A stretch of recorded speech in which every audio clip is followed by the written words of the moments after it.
Class 11th के सभी विद्यार्थियों के लिए आज इस क्लास में वार्षिक परीक्षा 2026 का आपका जो हिस्ट्री का पेपर है ये 10 मार्च के दिन होने वाला है। तो उसके लिए मैं आपको आज इस क्लास में एक वीडियो में 4 सेट कंप्लीट करवाऊंगी फुल सॉल्यूशन के साथ। 1 से लेकर 23 तक के पूरे प्रश्न पीडीएफ के थ्रू हम करेंगे। तो आपकी क्लास थोड़ी लॉन्ग ज़रूर रहेगी लेकिन बहुत ही इम्पोर्टेंट रहेगी। 4 सेट का फुल सॉल्यूशन एक वीडियो में हम कंप्लीट करेंगे। तो ये आपका सेट ए, ये आपका सेट बी, यहाँ से आपका सेट सी और ये आपका सेट डी। तो ये चारों सेट हम इस वीडियो में कंप्लीट करेंगे। तो आप पूरा वीडियो लास्ट तक देखें। 10 मार्च के लिए बहुत ही इम्पोर्टेंट क्लास है। तो चलिए, ये आपका सेट ए है तो हम पहला प्रश्न इसका कंप्लीट करेंगे। तो पहला प्रश्न रहेगा, सही विकल्प चुनिए। पहला है, प्रसिद्ध चित्र मोनालिसा के रचनाकार कौन थे? तो इसके रचनाकार लियोनार्दो दा विंची थे। अगला है, मेजी सरकार का संबंध है। तो मेजी सरकार का जो संबंध है वो जापान से है। तीसरा आपका इसमें रहेगा, सुनहरा गिरोह का गठन किसने किया था? तो इसका गठन चंगेज खान ने किया। अगला है, मेसोपोटामिया वर्तमान समय में किस क्षेत्र का हिस्सा है? तो ये इराक का हिस्सा है। अगला है, यूरोपीय लोगों द्वारा बनाई गई बस्तियों को क्या कहा जाता है? तो इसको कॉलोनी कहा जाता है, कॉलोनी। और अगला है, रोम साम्राज्य का हृदय किसे कहा जाता है? तो भूमध्य सागर को कहा जाता है। तो ये हो गए हैं सही विकल्प। इंग्लिश मीडियम वाले बच्चों के लिए यहाँ से हम टिक करेंगे। तो पहले का आपका ए रहेगा, दूसरे का भी ए रहेगा, तीसरे का ए, चौथे का सी रहेगा आपका, चौथे का सी, और पांचवे का आपका रहेगा बी, और छठे का आपका रहेगा डी। तो ये हो गए हैं आपके सही विकल्प।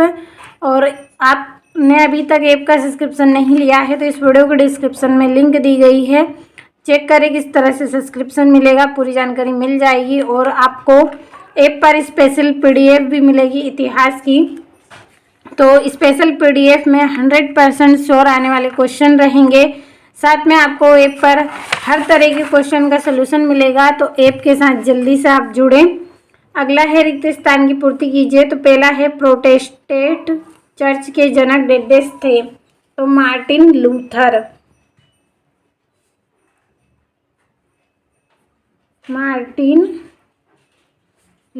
थे। अगला है, टोक्यो का अर्थ डेडेस है? तो इसका क्या अर्थ होता है? पूर्व राजधानी, पूर्व राजधानी। अगला है, राजा जिमरीलीम का राजमहल डेडेस में स्थित है? तो मारी में स्थित है। अगला है, मंगोल सरदारों की सभा को डेडेस कहा जाता है? तो कुरिलताई कहा जाता है,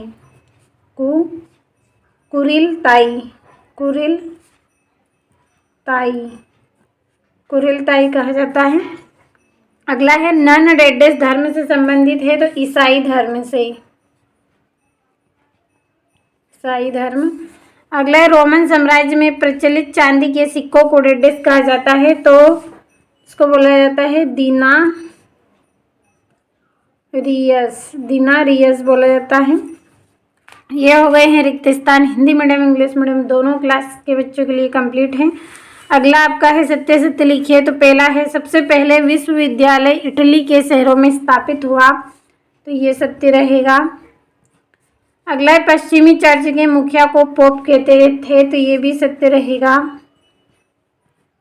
तीसरा है, रोमन साम्राज्य में संयुक्त परिवार का प्रचलन था? तो ये आपका असत्य रहेगा। अगला आपका है, कोरोनिया को 1977 में विदेशी मुद्रा संकट का सामना करना पड़ा? तो ये असत्य है। असत्य यहाँ पे आपका रहेगा 1990। यहाँ पे आपका जो सन है वो गलत दिया है। अगला है, वास्को डी गामा ने यूरोप की खोज की थी? तो ये आपका असत्य रहेगा। अगला है, बाटू चंगेज खान का पुत्र था? तो ये आपका असत्य रहेगा क्योंकि यह पोता था उनका।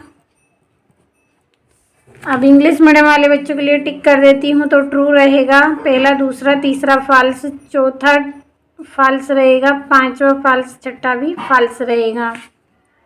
तो अच्छे से स्क्रीनशॉट ले। चलिए अगले प्रश्न की ओर बढ़ते हैं। ये यहाँ से चौथा प्रश्न, सही जोड़ी लिखिए। पहला है पीली नदी, तो पीली नदी की आपकी इसमें जोड़ी रहेगी, पीली नदी की आपकी जो जोड़ी आएगी इसमें वो रहेगी आपकी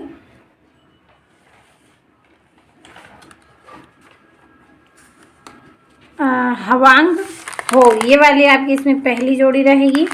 दूसरी है रेड इंडियन, तो रेड इंडियन की जोड़ी आपकी इसमें आएगी गेहूं वर्ण के लोग। तीसरा है सॉलिड्स, तो सॉलिड्स की जोड़ी आपकी इसमें रहेगी सोने का सिक्का। चौथी जोड़ी है यायावर, तो यायावर की जोड़ी आपकी इसमें रहेगी घुमक्कड़। पांचवी है टीथ, तो टीथ की जोड़ी आपकी रहेगी कर। छठा है गिलगेमिस, गिलगेमिस की जोड़ी आपकी इसमें रहेगी महाकाव्य। अगला है भूमध्य सागर, इसकी जोड़ी रहेगी यूरोप। ये हो गई आपकी जोड़ियाँ। यहाँ से स्क्रीनशॉट के माध्यम से आप अच्छे से कंप्लीट करें। अगला आपका जो प्रश्न है, एक वाक्य में उत्तर दीजिए। पहला है आयरलैंड किस देश का उपनिवेश था, तो ये इंग्लैंड का उपनिवेश था। इंग्लैंड। दूसरा है चंगेज खान की मृत्यु कब हुई, तो 1227 ईस्वी में। अगला प्रश्न है आपका माइकल एंजेला कौन थे, तो ये एक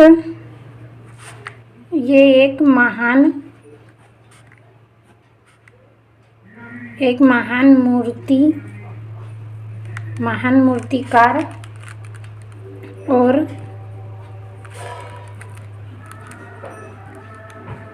चित्रकार थे। अगला है आधुनिक चीन के संस्थापक कौन थे, तो सन यात सेन थे।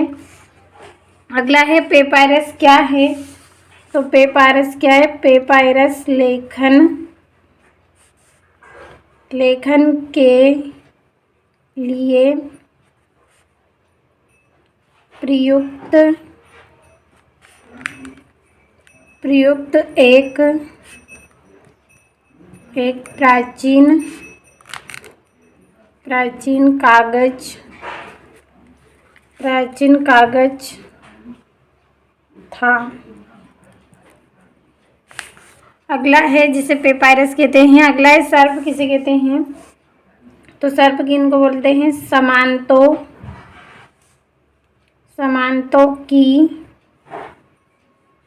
समानतों की भूमि पर काम करने वाले कृषकों को सर्प कहते हैं।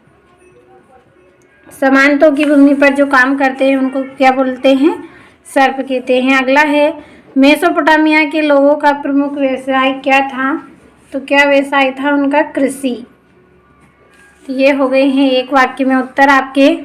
चलिए अब हम प्रश्नों को समझते हैं।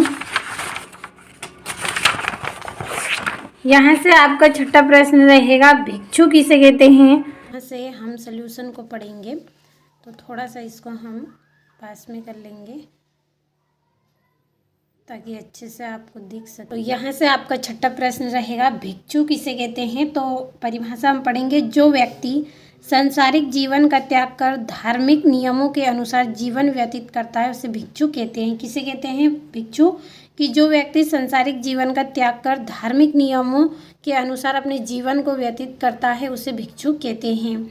तो यहाँ पे इंग्लिश मीडियम वाले बच्चों के लिए है हु आर मॉन्क्स। तो इस तरह से यहाँ पे हिंदी मीडियम और इंग्लिश मीडियम दोनों के लिए है, कंप्लीट अच्छे से कर लेना है। और द कैटरबरी टेल्स के लेखक कौन थे, तो द कैटरबरी टेल्स के लेखक जियोफ्री चौसर थे। कौन थे, जियोफ्री चौसर थे। अब यहाँ से 7वां है मानववाद क्या है। तो मानववाद की परिभाषा हम पढ़ेंगे कि मानववाद वह विचारधारा है जिसमें मनुष्य को केंद्र में रखकर उसके विकास, शिक्षा, तर्क और मूल्यों पर बल दिया जाता है। इसमें मानव की गरिमा और बुद्धि को सर्वोच्च माना जाता है। तो इसमें क्या होता है, मनुष्य को केंद्र में रखकर उसके विकास के बारे में, शिक्षा के बारे में, तर्क और उसके मूल्यों पर इसमें बल दिया जाता है और इसमें मानव की गरिमा और बुद्धि को सर्वोच्च माना जाता है, उसे बोलते हैं मानववाद। अब अगला प्रश्न हम यहाँ पे पढ़ेंगे, कोपरनिकस कौन था। तो कोपरनिकस एक प्रसिद्ध पोलिश खगोलशास्त्री था जिसने यह सिद्ध किया कि पृथ्वी सूर्य के चारों ओर घूमती है, ना कि सूर्य पृथ्वी के चारों ओर। इन्होंने क्या किया था, ये एक प्रसिद्ध पोलिश खगोलशास्त्री थे जिसने यह सिद्ध किया कि पृथ्वी सूर्य के चारों ओर घूमती है। जो पृथ्वी है वो क्या है, सूर्य के चारों ओर घूमती है, ना कि सूर्य पृथ्वी के चारों ओर घूमता है। अगला आपका जो प्रश्न है, गोल्ड रश से आपका क्या अभिप्राय है। तो गोल्ड रश से तात्पर्य उस समय से है जब सोना मिलने की सूचना के कारण बड़ी संख्या में लोग किसी क्षेत्र की ओर तेजी से पलायन करने लगे। क्या है, गोल्ड रश उस समय को माना जाता है, यानी कि गोल्ड रश से तात्पर्य उस समय से है जब सोने मिलने की सूचना के कारण बड़ी संख्या में लोग क्या करते थे, किसी क्षेत्र की ओर पलायन करते थे, यानी कि एक स्थान से दूसरे स्थान पर ये जाते थे। अगला है नेटिव शब्द का हिंदी अर्थ क्या है। तो नेटिव का अर्थ है मूल निवासी, जो किसी स्थान का जन्मजात रहने वाला हो। क्या है, मूल निवासी है जो जन्मजात से वहाँ पे रहने वाला हो। 9वां है मेजी शासन के अधीन कोई 2 सैन्य परिवर्तन लिखिए। तो निम्नलिखित प्रमुख सैन्य परिवर्तन किए गए हैं। पहला, अनिवार्य सैन्य सेवा लागू की गई है जिससे सभी नागरिक सेना में भर्ती हो सके। क्या किया गया है, अनिवार्य सेना लागू किया गया है जिससे सभी नागरिक जो है भर्ती में शामिल हो सके। और आधुनिक हथियारों और तकनीकों को अपनाया है। किसको अपनाया गया है, आधुनिक हथियारों और तकनीकों को अपनाया गया है। और पश्चिमी देशों की सैन्य प्रणाली के आधार पर सेना का गठन किया गया है। और यहाँ से जापान के विकास के 2 कोई कारण आपको लिखना है। तो जापान के विकास के प्रमुख 2 कारण निम्नलिखित हैं। पहला, शिक्षा प्रणाली में सुधार और तकनीकी ज्ञान का प्रसार करना, औद्योगिकीकरण को प्रोत्साहित और आधुनिक कारखानों की स्थापना, और मेजी सुधारों द्वारा प्रशासनिक एवं आर्थिक परिवर्तन। तो शिक्षा प्रणाली में सुधार करेंगे और तकनीक ज्ञान का प्रसार करेंगे और औद्योगिकीकरण को प्रोत्साहन कर आधुनिक कारखानों की स्थापना करेंगे और मेजी सुधारों द्वारा प्रशासनिक एवं आर्थिक परिवर्तन इसमें किया जाएगा। तो जापान के विकास के ये 2 प्रमुख कारण हमने पढ़ लिए हैं। आप भरोसा रखें, केवल जितने प्रश्न मैं आपको दे रही हूँ कंप्लीट करते चले, आपका एक भी प्रश्न इसमें से आउट नहीं रहेगा। पूरे प्रश्न 100% आपके आएंगे, बस कंप्लीट अच्छे से कर लेना। पढ़ते हैं अगले प्रश्न की ओर। तो यहाँ से ये आपका अगला जो प्रश्न है, कन्फ्यूशियस संवाद का विस्तार किस देश में हुआ। तो कन्फ्यूशियस संवाद का विस्तार मुख्य रूप से चीन में हुआ। यह दर्शन, नैतिकता, अनुशासन और पारिवारिक मूल्यों पर आधारित था। किस पर था ये, यह दर्शन, नैतिक और अनुशासन, पारिवारिक मूल्यों पर आधारित था। 11वां है एकास्म किसे कहते हैं। तो एकास्म किसे कहते हैं, एक ही पत्थर को काट तराश कर बनाई गई विशाल संरचना को एकमस कहा जाता है। इसमें पत्थरों को जोड़कर निर्माण नहीं किया जाता बल्कि एक ही चट्टान से पूरी संरचना बनाई जाती है। एलोरा का कैलाश मंदिर एक प्रसिद्ध एकास्म संरचना है। तो क्या है एकास्म, यहाँ पर एक ही पत्थर को काटकर तराश कर एक क्या बनाई जाती है, विशाल संरचना बनाई जाती है, यानी कि एक बड़ी संरचना ही बनाई जाती है जिसे एकास्म कहा जाता है। इसमें पत्थरों को जोड़कर निर्माण नहीं किया जाता, इसमें किसी भी दूसरे पत्थर को नहीं जोड़ा जाता है बल्कि एक ही चट्टान से पूरी संरचना यहाँ पे तैयार की जाती है। और एलोरा का जो कैलाश मंदिर है वो क्या है, एक प्रसिद्ध एकास्म रचना है क्योंकि एक ही पत्थर को तराश कर उसे बनाया गया है। अगला है आपका बहुदेववाद किसे कहते हैं। तो बहुदेववाद किसे कहा गया है, जिस धार्मिक विश्वास में एक से अधिक देवताओं की पूजा की जाती है उसे बहुदेववाद कहते हैं। प्राचीन सभ्यताओं में प्राकृतिक शक्तियों के लिए अलग अलग देवताओं की कल्पना की जाती है। तो जिस धर्म में क्या हो, विश्वास के साथ एक से अधिक देवताओं की पूजा की जाती है उसे बहुदेववाद कहते हैं। यानी देखिए नाम में यहाँ पे लिखा है बहुदेववाद, यानी कि एक से अधिक बहुत सारे देवी देवताओं की पूजा इसमें की जाती है। और प्राचीन सभ्यताओं में प्राकृतिक शक्तियों के लिए अलग अलग देवताओं की परिकल्पना की जाती है। यहाँ से है आपका 12वां, द पिएटा नामक कृति किसने और कहाँ बनाई। तो द पिएटा नामक प्रसिद्ध मूर्तिकला माइकल एंजेलो द्वारा बनाई गई थी। यह कृति रोम यानी इटली में स्थित है और पूर्ण जागरण कला की उत्कृष्ट कृति मानी जाती है। तो द पिएटा क्या है, एक प्रसिद्ध मूर्ति कला है जिसे किसने बनाई थी, माइकल एंजेलो ने बनाई थी। और कहाँ पे बनाई थी, इटली में बनाई गई थी और पूर्ण जागरण कला की उत्कृष्ट कृति यहाँ मानी जाती है। अगला है, भारतीय संविधान को जीवंत दस्तावेज क्यों कहा जाता है। तो निम्नलिखित कारणों से भारतीय संविधान को जीवंत दस्तावेज कहा जाता है। पहला है, इसमें समय समय पर संशोधन किया जा सके। दूसरा, यह समाज की बदलती आवश्यकता के अनुसार स्वयं को ढाल सकता है। और यह लोकतांत्रिक मूल्यों को बनाए रखता है। तो समय समय पर इस पर संशोधन होता है, इसलिए भी यह जीवंत दस्तावेज है। और यह समाज की बदलती हुई आवश्यकता के अनुसार भी स्वयं को ढाल लेता है, इसलिए भी ये क्या है, जीवंत दस्तावेज है। और यह लोकतांत्रिक मूल्यों को भी बनाए रखता है। यहाँ से भी इंग्लिश मीडियम वाले बच्चे आप अच्छे से कंप्लीट करें। और कुरलताई किसे कहते हैं, तो मंगोल साम्राज्य में सरदारों और प्रमुख नेताओं की जिस सभा में महत्वपूर्ण राजनीतिक और सैन्य निर्णय लिए जाते हैं उसे कुरलताई कहा जाता है। तो किसे कहते हैं, यहाँ पे सरदारों और जो मुख्य नेताएं होते हैं उनकी जो सभा होती है उसमें महत्वपूर्ण राजनीतिक सैन्य निर्णय लिए जाते हैं जिसे बोलते हैं कुरलताई। अगला है, कुबुकुर किसे कहते हैं। तो मंगोल शासकों द्वारा प्रजा में वसूला जाने वाला कर या श्रद्धांजलि कुबुकुर कहलाती थी। और यह मंगोल प्रशासन की आय का एक महत्वपूर्ण स्तर है। तो इसमें क्या है, मंगोल शासकों के द्वारा प्रजा से जो कर वसूला जाता है या फिर जो श्रद्धांजलि होती है उसे कुबुकुर कहते हैं। और यह क्या है, मंगोल प्रशासन की एक महत्वपूर्ण आय का स्रोत है। अगला है, ऑस्ट्रेलिया की खोज किसने और कब की। तो ऑस्ट्रेलिया की खोज 1770 ईस्वी में ब्रिटिश नाविक कैप्टन जेम्स कुक ने की थी। और उन्होंने इसकी पूर्वी तट का अन्वेषण किया और इसे ब्रिटिश साम्राज्य के अंतर्गत घोषित किया। तो कब किया गया था, 1970 में ब्रिटिश नाविक कैप्टन जेम्स कुक ने किया था। अगला है, द ग्रेट ऑस्ट्रेलियन साइलेंस से आपका क्या आशय है। तो द ग्रेट ऑस्ट्रेलियन साइलेंस से आशय इतिहास लेखन में ऑस्ट्रेलिया के मूल निवासी की उपेक्षा से है। लंबे समय तक उनके जीवन, संस्कृति और संघर्षों को इतिहास में स्थान दिया गया है। तो कंप्लीट अच्छे से कर लेना है और आप भी अच्छे से पढ़े समझे सभी को। और रोमन साम्राज्य की 3 महाद्वीपों में फैला हुआ था। तो रोमन साम्राज्य 3 महाद्वीपों में फैला हुआ था, यूरोप, एशिया और अफ्रीका। अगला है, रोमन साम्राज्य की प्रमुख भाषा कौन सी थी। तो रोमन साम्राज्य की प्रमुख भाषा लैटिन थी और प्रशासन, कानून और साहित्य में इसी भाषा का प्रयोग होता है। कौन सी भाषा है, लैटिन।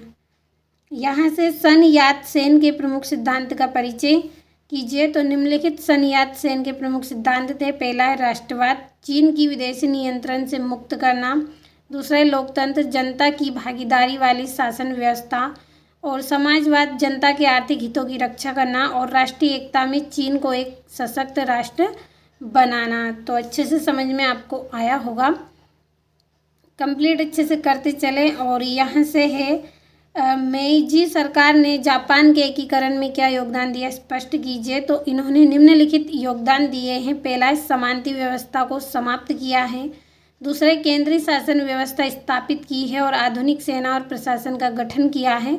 और शिक्षा और उद्योगों का विकास किया है। तो समझ में आया होगा, समानता व्यवस्था को इन्होंने समाप्त किया है, केंद्रीय शासन को इन्होंने स्थापित किया है, आधुनिक सेना और प्रशासन का इन्होंने गठन किया है और शिक्षा और उद्योगों का विकास इन्होंने किया है। तो कंप्लीट अच्छे से आपको कर लेना है। अब यहाँ से आपका जो 17वां प्रश्न है, कोपरनिकासी क्रांति क्या है? तो कोपरनिकासी क्रांति वह वैज्ञानिक परिवर्तन था जिसमें निकोलस कोपरनिकस ने यह सिद्ध किया कि पृथ्वी सूर्य के चारों ओर घूमती है। इससे पुरानी भू केंद्रित धारणा समाप्त हुई और आधुनिक खगोल विज्ञान की नींव पड़ी। तो क्या है, ये एक वैज्ञानिक परिवर्तन है जिसमें इन्होंने क्या साबित किया था कि जो पृथ्वी है वह सूर्य के चारों ओर घूमती है। ये इन्होंने इसमें क्या किया था, सिद्ध इन्होंने किया था। तो अच्छे से समझ में आया होगा आपको। अगला है मुद्रित पुस्तक उपलब्ध होने के लाभ क्या हैं?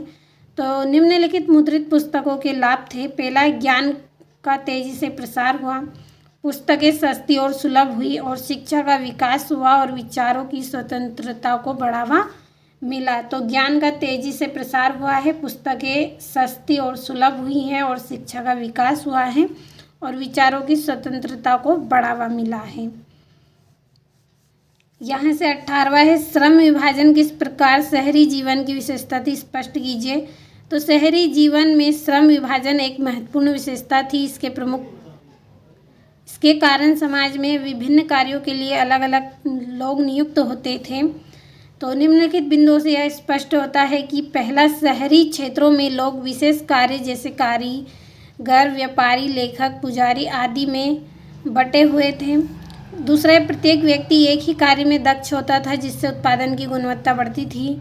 तीसरा, श्रम विभाजन के कारण आर्थिक गतिविधियों का विकास हुआ और नगरों की उन्नति हुई। तो समझ में आया होगा, अच्छे से आपको कंप्लीट कर लेना है। आप भरोसा रखें, 100% आपके क्वेश्चन इसी में से रहेंगे, एक भी क्वेश्चन आपका रॉन्ग नहीं जाएगा। बस कंप्लीट अच्छे से करना है। और मेसोपोटामिया की भौगोलिक स्थिति का वर्णन कीजिए। तो मेसोपोटामिया की भौगोलिक स्थिति अत्यंत अनुकूल थी। पहला, कि यह क्षेत्र टाइग्रिस और यूफ्रेटस नदियों के बीच स्थित था। दूसरा, यह पश्चिमी एशिया में उपजाई अर्धचंद्राकार क्षेत्र का भाग था। तीसरा, नदियों के कारण यह कृषि, व्यापार और नगरों का विकास हुआ। 20वें प्रश्न की ओर बढ़ेंगे। तो ऋतु प्रवास से क्या तात्पर्य है? तो ऋतु प्रवास एक विशेष प्रकार की जीवन पद्धति है। इसमें पशुपालक लोग ऋतुओं के अनुसार अपने पशुओं के साथ स्थान बदलते हैं। दूसरा, ग्रीष्म ऋतु में वे ऊंचे क्षेत्रों और शीत ऋतु में मैदानी क्षेत्रों में जाते थे। तीसरा, इसका उद्देश्य पशुओं के लिए चारा और अनुकूल जलवायु प्राप्त करना था। तो जो ऋतु प्रवास है ये क्या है कि इसमें पशुपालक लोग क्या करते थे, ऋतुओं के अनुसार अपने पशुओं का स्थान बदल लेते थे। जो रहने का स्थान था उनका, वो स्थान ये बदल लेते थे। ग्रीष्म ऋतु में वे कहाँ चले जाते थे, ऊंचे क्षेत्रों में चले जाते थे। और शीत ऋतु में वो कहाँ जाते थे, मैदानी क्षेत्रों में जाते थे। इसका उद्देश्य क्या था, पशुओं के लिए चारा और अनुकूल जलवायु को प्राप्त करना इसका उद्देश्य था। बढ़ते हैं अगले प्रश्न की ओर। तो पोम्पेई नगर पर टिप्पणी कीजिए, लिखिए। तो पोम्पेई एक प्राचीन रोमन नगर था। यहाँ इटली में स्थित था और व्यापारिक नगर के रूप में प्रसिद्ध था। किसके रूप में प्रसिद्ध था, एक व्यापारिक नगर के रूप में प्रसिद्ध था। और 79 ईस्वी में ज्वालामुखी विसुवियास के विस्फोटक से यह नगर नष्ट हो गया। यह नगर कैसे नष्ट हुआ था, 19वीं ईस्वी में ज्वालामुखी के विसुवियस विस्फोटक के कारण यह समाप्त हो गया। राग में दबे रहने के कारण यह नगर इतिहास की अमूल्य जानकारी प्रदान करता है। किसमें दबे रहने के कारण, राग में दबे होने के कारण यह क्या करता है, अमूल्य जानकारी प्रदान करता है। आपका यहाँ पे 20वां प्रश्न रहेगा, मैनर व्यवस्था क्या थी मध्यकालीन यूरोपीय समाज की, यह एक महत्वपूर्ण विशेषता क्यों मानी जाती थी। तो मैनर व्यवस्था मध्यकालीन यूरोप की ग्रामीण व्यवस्था थी जिसमें निम्नलिखित बिंदुओं से इसका महत्व स्पष्ट होता है। पहला, कि मैनर एक बड़े भूभाग पर आधारित कृषि इकाई थी। किस पर, एक बड़े भूभाग पर आधारित एक कृषि इकाई थी। इसमें प्रभु, किसान और दास भी सभी रहते थे। किसान प्रभु की भूमि पर कार्य करते थे और बदले में सुरक्षा पाते थे। क्या करते थे, जो किसान प्रभु प्रभु है वो क्या करते थे, भूमि पर कार्य करते थे, बदले में सुरक्षा पाते थे और यह व्यवस्था आत्मनिर्भर थी और समाज की आर्थिक नींव थी। आत्मनिर्भर थी और साथ में क्या थी, समाज की आर्थिक नींव भी थी।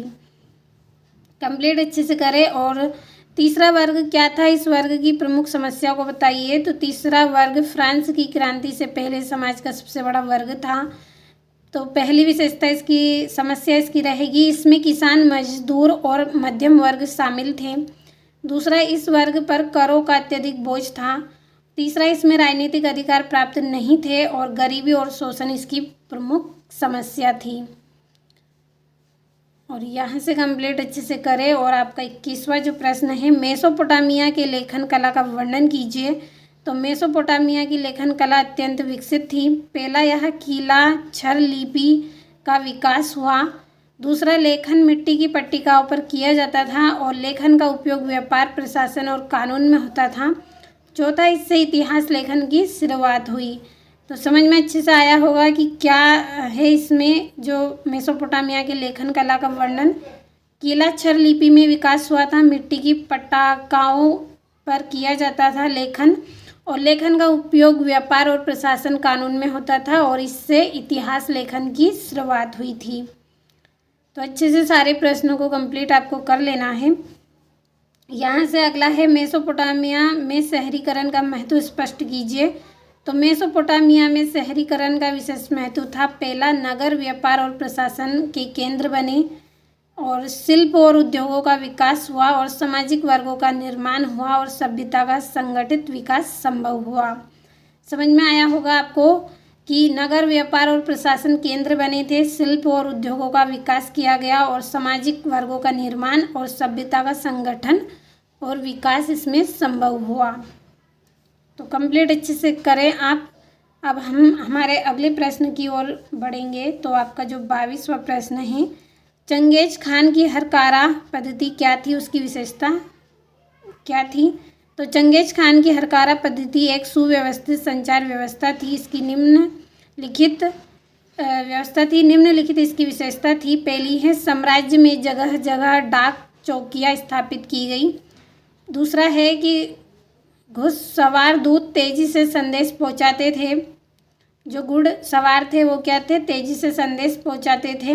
और यात्रियों और दूतों को विश्राम व भोजन की सुविधा मिलती थी और इससे प्रशासन और सैन्य नियंत्रण मजबूत हुआ। तो क्या हुआ था, चंगेज खान की हरकारा पद्धति में जगह जगह पर डाक चौकियाँ स्थापित की गई। घुड़सवार दूत क्या करते थे, तेजी से संदेश पहुंचा देते थे। यात्री और दूतों को विश्राम यानी आराम और भोजन दोनों मिलता था और इस प्रशासन में जो सैन्य नियंत्रण था वो क्या हुआ, मजबूत बना। तो ये इस तरह से इसकी विशेषता थी। आपका यहाँ पे इसका अथवा रहेगा, मंगोलों की सैन्य प्रबंधन पद्धति क्या थी, इसकी विशेषता लिखिए। विशेषता क्या थी। तो मंगोलों की सैन्य व्यवस्था अत्यंत अनुशासित थी। पहला कि सेना दशमलव प्रणाली पर आधारित थी। दूसरा, सैनिकों को कठोर प्रशिक्षण दिया जाता था। तीसरा कि घुड़सवार सेना अत्यंत शक्तिशाली थी और कठोर अनुशासन और तीव्र गति इसकी प्रमुख विशेषता थी।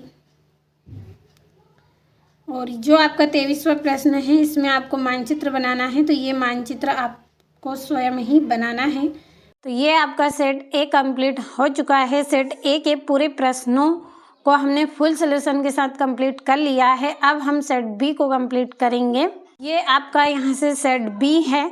सेट बी के पूरे प्रश्नों को इसी तरह से हम फुल सॉल्यूशन के साथ कंप्लीट करेंगे जिस तरह से सेट ए में हमने पढ़ा है। तो आपकी क्लास थोड़ी लॉन्ग ज़रूर रहेगी लेकिन बहुत ही इम्पोर्टेंट है। पूरा वीडियो आप लास्ट तक देखें। तो चलिए अब दूसरा सेट हम इसमें से कंप्लीट करेंगे। तो आपका सबसे पहला प्रश्न इसमें रहेगा, सही विकल्प चुनिए। पहला है, फीप क्या था। तो फीप क्या था, फीप एक कर था। तो आ नंबर वाला आपका इसमें राइट है। दूसरा है, अमेरिगो वेस्पुकी किससे संबंधित है। तो यहाँ अमेरिका से संबंधित है। तीसरा आपका रहेगा, तो रोमन सम्राट कॉन्स्टेंटाइन द्वारा प्रचलित सोने के सिक्कों को किस नाम से जाना जाता है। तो इसको सोलिड्स नाम से जाना जाता है। अगला है, वेनिस क्या है। तो वेनिस क्या है, वेनिस एक शहर है।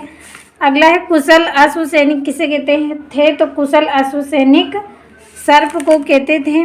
अगला है मेसोपोटामिया सभ्यता का विकास कहाँ हुआ है, तो द जलाओ फरात नदी की घाटी पर हुआ है। अब चलिए इंग्लिश मीडियम वाले बच्चों के लिए टिक हम करेंगे। तो पहले का आपका टेक्स रहेगा, दूसरे का आपका यहाँ से ये रहेगा अमेरिका, तीसरे का आपका इसमें सॉलिड्स रहेगा, और चौथे का आपका इसमें ये सिटी रहेगा, और पांचवे का आपका इसमें रहेगा सर्फ, और छठे का आपका रहेगा ये ए वाला। तो ये यहाँ से कंप्लीट करना है।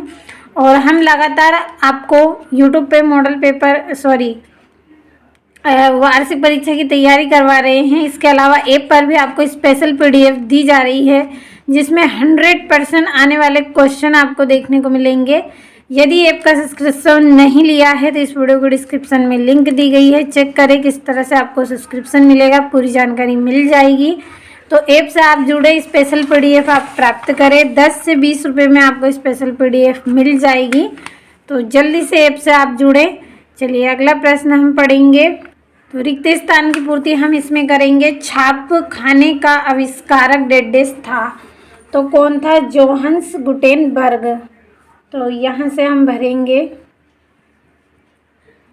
Johannes Gutenberg. अगला है राजा जिमरिलित का राजमहल डेडेस में स्थित था, तो मारी में। कहाँ पे स्थित था, मारी में। अगला है टोक्यो का अर्थ डेडेस है, तो टोक्यो का अर्थ क्या है, पूर्व राजधानी, पूर्व राजधानी।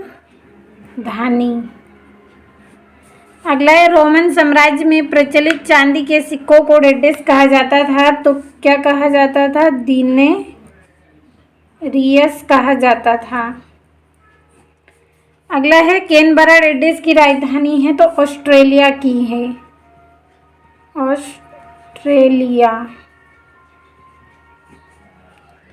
अगला है इंग्लैंड देश का नाम डेडेस का रूपांतरण है, तो किसका है, इंग्लैंड का है, लेकिन यहाँ पे सीरो का जो शब्द है उससे फ़र्क है। चलिए अब यहाँ से इंग्लिश मीडियम वाले बच्चे आप कंप्लीट करिएगा। और तीसरा आपका जो प्रश्न है सत्य सत्य लिखिए। पहला है जापान की राजधानी पीकिंग है, तो ये आपका असत्य है,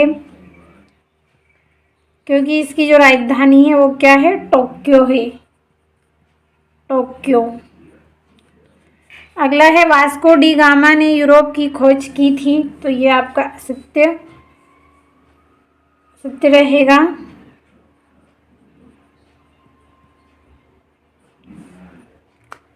क्योंकि समुद्र मार्ग की खोज करी थी उन्होंने, इसलिए ये आपका सत्य है।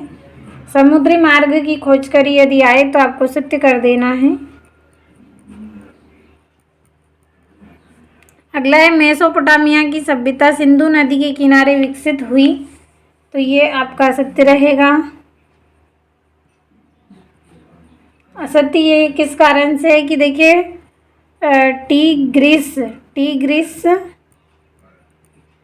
टीग्रिस और ये आपका गगमला है, टीग्रिस और यूफ्रेटस ने के किनारे हुई थी, यूफ्रेटस सभ्यता नदी के किनारे पर हुई थी। अगला है होपी एक आदिवासी समुदाय है, तो ये आपका सत्य रहेगा। अगला है ओगोदेई ने सुनहरा ग्रहों का गठन किया, तो ये असत्य है। इसका गठन किसने किया, चंगेज खान का पोता। चंगेज खान का पोता कौन था, बातू था। कौन था, बातू खान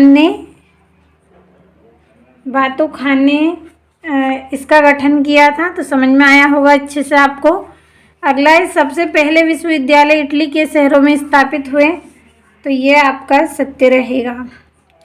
यहाँ से इंग्लिश मीडियम वाले बच्चों के लिए हम टिक करेंगे। तो पहला आपका इसमें फॉल्स रहेगा, दूसरा भी, तीसरा भी, चौथा ट्रू रहेगा, पांचवा फॉल्स और छठा आपका ट्रू रहेगा। तो ये हो गए हैं आपके सत्य सत्य। चलिए अगले प्रश्न की ओर बढ़ते हैं। तो चौथे प्रश्न में सही जोड़ी लिखिए। पहली है एम्फोरा। एम्फोरा की जोड़ी आपकी रहेगी मटके या कंटेनर। दूसरी है मंगोल सरकार की परिषद, तो इसकी जोड़ी आपकी रहेगी कुरल ताई। तीसरी है अरस्तु अरस्तु की जोड़ी आपकी रहेगी दार्शनिक। और चिरोकी चिरोकी की जोड़ी आपकी रहेगी कबीला। और स्टेपीज स्टेपीज की जोड़ी आपकी रहेगी घास का मैदान। और सन यात सेन, तो इसकी जोड़ी आपकी रहेगी चीन। और शोगुन की जोड़ी आपकी रहेगी जापान। ये हो गई जोड़ियाँ। यहाँ से चलिए इंग्लिश मीडियम वाले बच्चों के लिए नंबर डाल लेंगे। तीसरी, पांचवी, सातवीं, दूसरी, ये वाली आपकी चौथी, पहली और ये वाली छठी। ये हो गई जोड़ियाँ। अगला जो प्रश्न है, एक वाक्य में उत्तर दीजिए। तो मोनालिसा तथा द लास्ट सफर के चित्रों की रचना किसने की थी? तो लियोनार्डो दा विंची ने की थी। दूसरा है तैमूजिन किसका प्रारंभिक नाम था? तो तैमूजिन चंगेज खान का नाम था, चंगेज खान। अगला है पेपायरस क्या है? तो एक प्रकार का कागज है। क्या है ये? एक प्रकार का कागज। अगला है ऑस्ट्रेलिया के मूल बासिंदों को क्या कहते हैं? तो एबोरिजिन्स कहते हैं,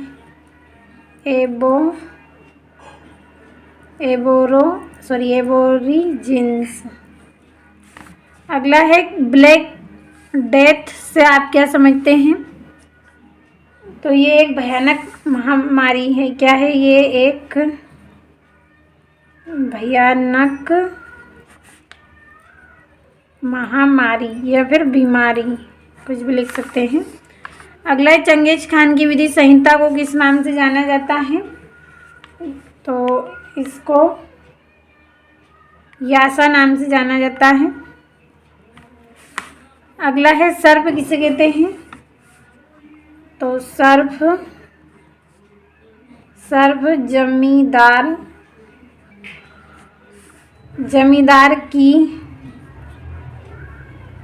जमींदार की भूमि पर काम करने वाले किसानों को कहते हैं। काम करने वाले किसानों को कहते हैं। तो ये हो गए हैं आपके एक वाक्य में उत्तर। अच्छे से कंप्लीट आप करें और भरोसा रखें पूरे क्वेश्चन आपके रहेंगे। जितनी मेहनत मैं करवा रही हूँ करते चले, आपके लिए मैं भी मेहनत कर रही हूँ, तो आप भी करें। और छठा आपका रहेगा रेनेसा से क्या अभिप्राय है? यहाँ से आपका जो छठा प्रश्न है, रेनेसा से क्या अभिप्राय है? तो रेनेसा का अर्थ है पूर्ण जागरण। यह यूरोप में मध्यकाल के बाद कला, साहित्य, विज्ञान और ज्ञान के क्षेत्र में हुए नव जागरण को दर्शाता है। तो क्या है? रेनेसा का क्या अर्थ है? पूर्ण जागरण इसका अर्थ होता है। और यह यूरोप में मध्यकाल के बाद कला, साहित्य, विज्ञान और ज्ञान के क्षेत्र में हुए नव जागरण को दर्शाता है। अगला है मानवतावाद क्या है? तो मानवतावाद वह विचारधारा है जिसमें मानव के मूल्य, गरिमा, तर्क और स्वतंत्रता को सर्वोच्च महत्व दिया जाता है। तो काफ़ी आसान और सरल है। और इंग्लिश मीडियम वाले बच्चे आप भी यहाँ से कंप्लीट इनको करें। और आपका सातवां प्रश्न है नोयान व्यवस्था से क्या अभिप्राय है?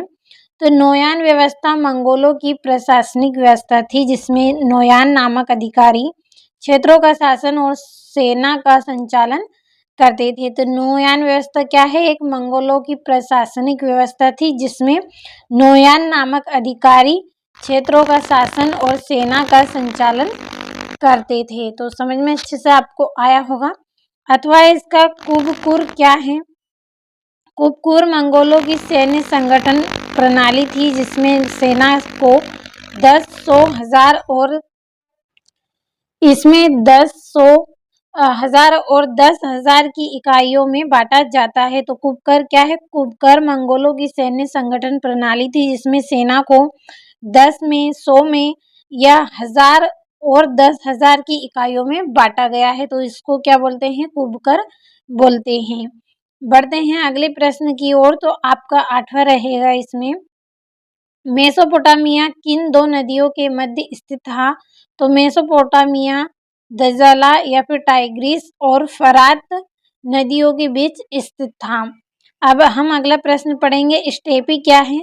तो स्टेपी विशाल घास के मैदानों को कहा जाता है जहाँ पेड़ बहुत कम होते हैं और पशुपालन प्रमुख आजीविका होती है। तो स्टेपी क्या है? स्टेपी विशाल घास के मैदानों को कहा जाता है जहाँ पर पेड़ बहुत कम होते हैं लेकिन पशुपालन की प्रमुख जीविका वहाँ पे होती है।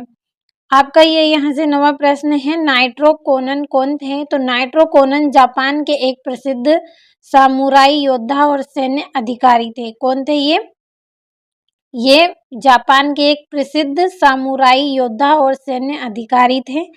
अगला है आपका पहला अफीम युद्ध कब हुआ? तो पहला अफीम युद्ध 1839 से 1842 ईस्वी के बीच हुआ। तो काफ़ी आसान और सरल है, आपके लिए कम शब्दों में सटीक आंसर तैयार किया है ताकि कम समय में आप अच्छे से कंप्लीट कर सकें। 10वां है, गोल्ड रश से क्या तात्पर्य है? गोल्ड रश वह घटना थी जब सोने की खोज के कारण बड़ी संख्या में लोग किसी क्षेत्र की ओर तेजी से आकर्षित हुए। तो गोल्ड रश क्या थी? एक घटना थी जिसमें क्या है, सोने की खोज के कारण, किसकी खोज के कारण? सोने की खोज के कारण बड़ी संख्या में लोग क्या करते थे, किसी क्षेत्र की ओर तेजी से आकर्षित होते थे, यानी कि उसके तरफ ये जाते थे। अगला है ऑस्ट्रेलिया की खोज किसने की? तो ऑस्ट्रेलिया की खोज कैप्टन जेम्स कुक ने की। अब यहाँ से आपका 11वां है, प्रिंसिपेट किसे कहा जाता है? तो प्रिंसिपेट किसे कहा गया है? प्रिंसिपेट रोमन साम्राज्य की वह शासन व्यवस्था थी जिसमें सम्राट स्वयं को प्रथम नागरिक मानता था। क्या करता था इसमें? यह एक शासन की ऐसी व्यवस्था थी जिसमें सम्राट को क्या है, सम्राट स्वयं को प्रथम नागरिक मानता था। अगला है आपका एम्फोरा क्या है? तो एम्फोरा प्राचीन काल में तेल, शराब और अनाज रखने के लिए प्रयोग किए जाने वाला मिट्टी का पात्र था। क्या था एम्फोरा? इसमें तेल, शराब और अनाज रखने के लिए इसका प्रयोग किया जाता था, जो किसका था? मिट्टी का एक पात्र था। अब यहाँ से आपका 12वां है, नाइट किसे कहते थे? तो मध्यकालीन यूरोप में वे घुड़सवार सैनिक जो अपने सामंती स्वामी की सेवा करते थे नाइट कहलाते थे। ये युद्ध में प्रशिक्षित, साहसी और वफादार सैनिक होते थे। तो समझ में आया होगा आपको नाइट किसे कहते हैं? तो मध्यकालीन यूरोप में घुड़सवार होते थे जिनकी सेना जो क्या करती थी, अपने सामंती स्वामी की सेवा करते थे, उन्हें हम क्या बोलते थे? नाइट उनको हम कहते थे। और ये युद्ध में प्रशिक्षित, साहसी और वफादार सैनिक होते हैं जिनको नाइट बोलते हैं। आपका अगला है, कैथेड्रल नगर किसे कहते हैं? तो वे नगर जिनमें बड़े और प्रसिद्ध गिरजाघर स्थित होते हैं उन्हें कैथेड्रल नगर कहा जाता है। कैथेड्रल जो नगर है इसमें क्या है, बड़े प्रसिद्ध गिरजाघर होते हैं जिनको कैथेड्रल नगर कहते हैं। तो अच्छे से स्क्रीनशॉट लेना है। और आपका अगला जो प्रश्न है ये यहाँ से एबोरिजिन्स शब्द का वास्तविक अर्थ समझाइए। तो एबोरिजिन्स शब्द का अर्थ है किसी क्षेत्र के वे मूल निवासी जो उस स्थान पर सबसे पहले बसे हैं और पीढ़ियों से वहां रहते आ रहे हैं। ये लोग अपनी अलग अलग संस्कृति, परंपराएं और भाषा, जीवन शैली रखते हैं। ऑस्ट्रिया के मूल निवासी एबोरिजिन्स इसका प्रमुख उदाहरण है। तो देखिए क्या है इसमें कि जो एबोरिज्म शब्द है इसका क्या अर्थ है कि किसी क्षेत्र के वे मूल निवासी जो उस स्थान पर सबसे पहले से ही बसे हुए हैं और उनकी पीढ़ियों से वो वहाँ पर रहते आ रहे हैं। ये लोग अपनी अलग संस्कृति, परंपराएं और भाषा शैली जीवन में ये संस्कृति, परंपराएं, भाषा और जीवन शैली रखते हैं और ऑस्ट्रेलिया के जो मूल निवासी हैं उनको हम एबोरिजिन्स इसका एक उदाहरण माना जाता है।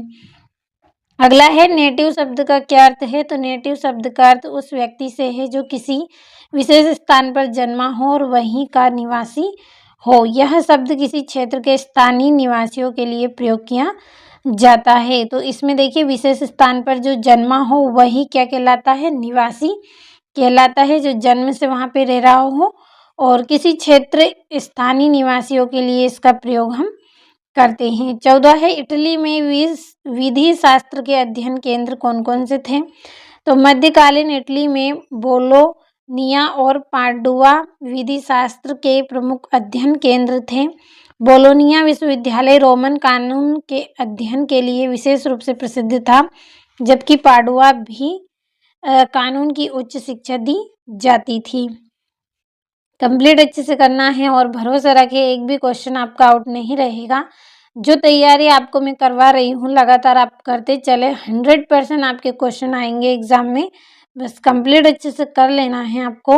और कोलंबस अमेरिका कब पहुंचा। तो क्रिस्टोफर कोलंबस 1492 ईस्वी में अमेरिका पहुंचा। इस यात्रा से यूरोप और अमेरिका के बीच संपर्क की शुरुआत हुई थी।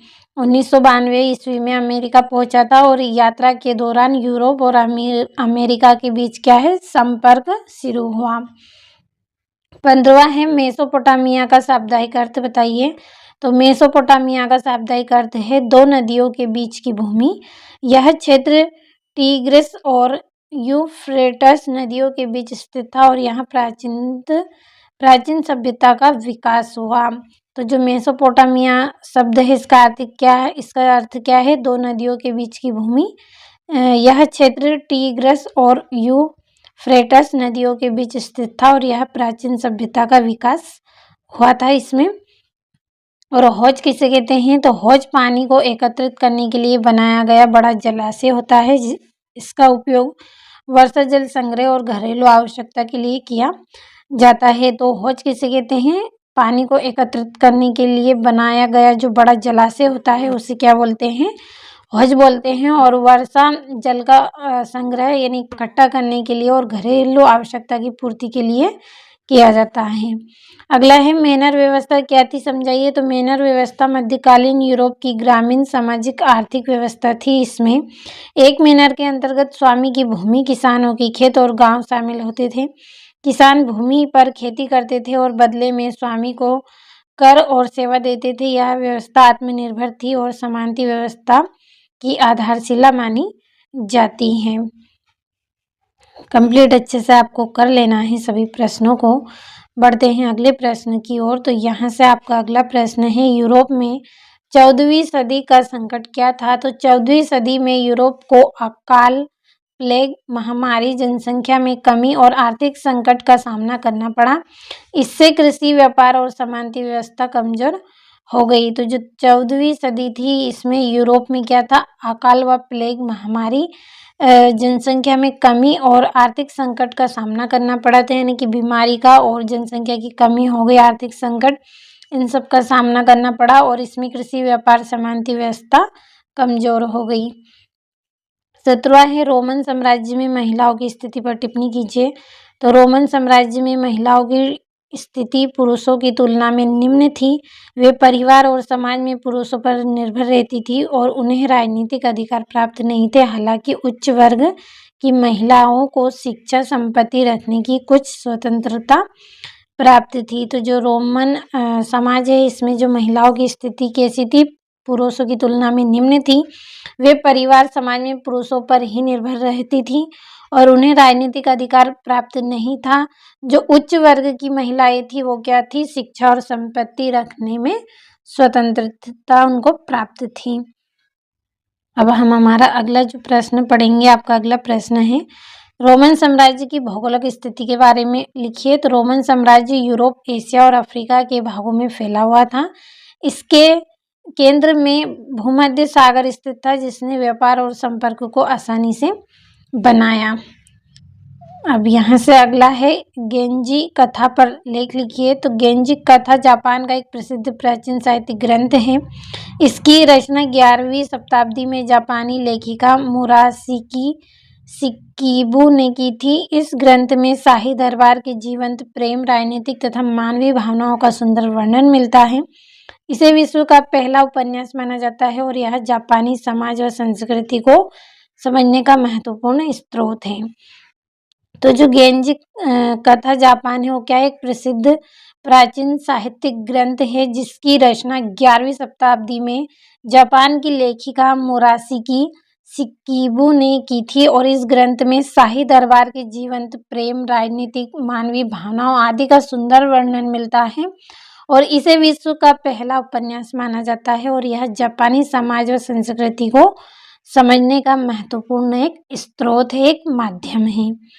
यहाँ से अगला है जापान की राजनीतिक व्यवस्था पर टिप्पणी कीजिए, लिखिए। तो प्राचीन जापान की राजनीतिक व्यवस्था समानती थी। सम्राट नाम मात्र का शासक होता था, जबकि वास्तविक सत्ता शोगुन के हाथों में रहती थी।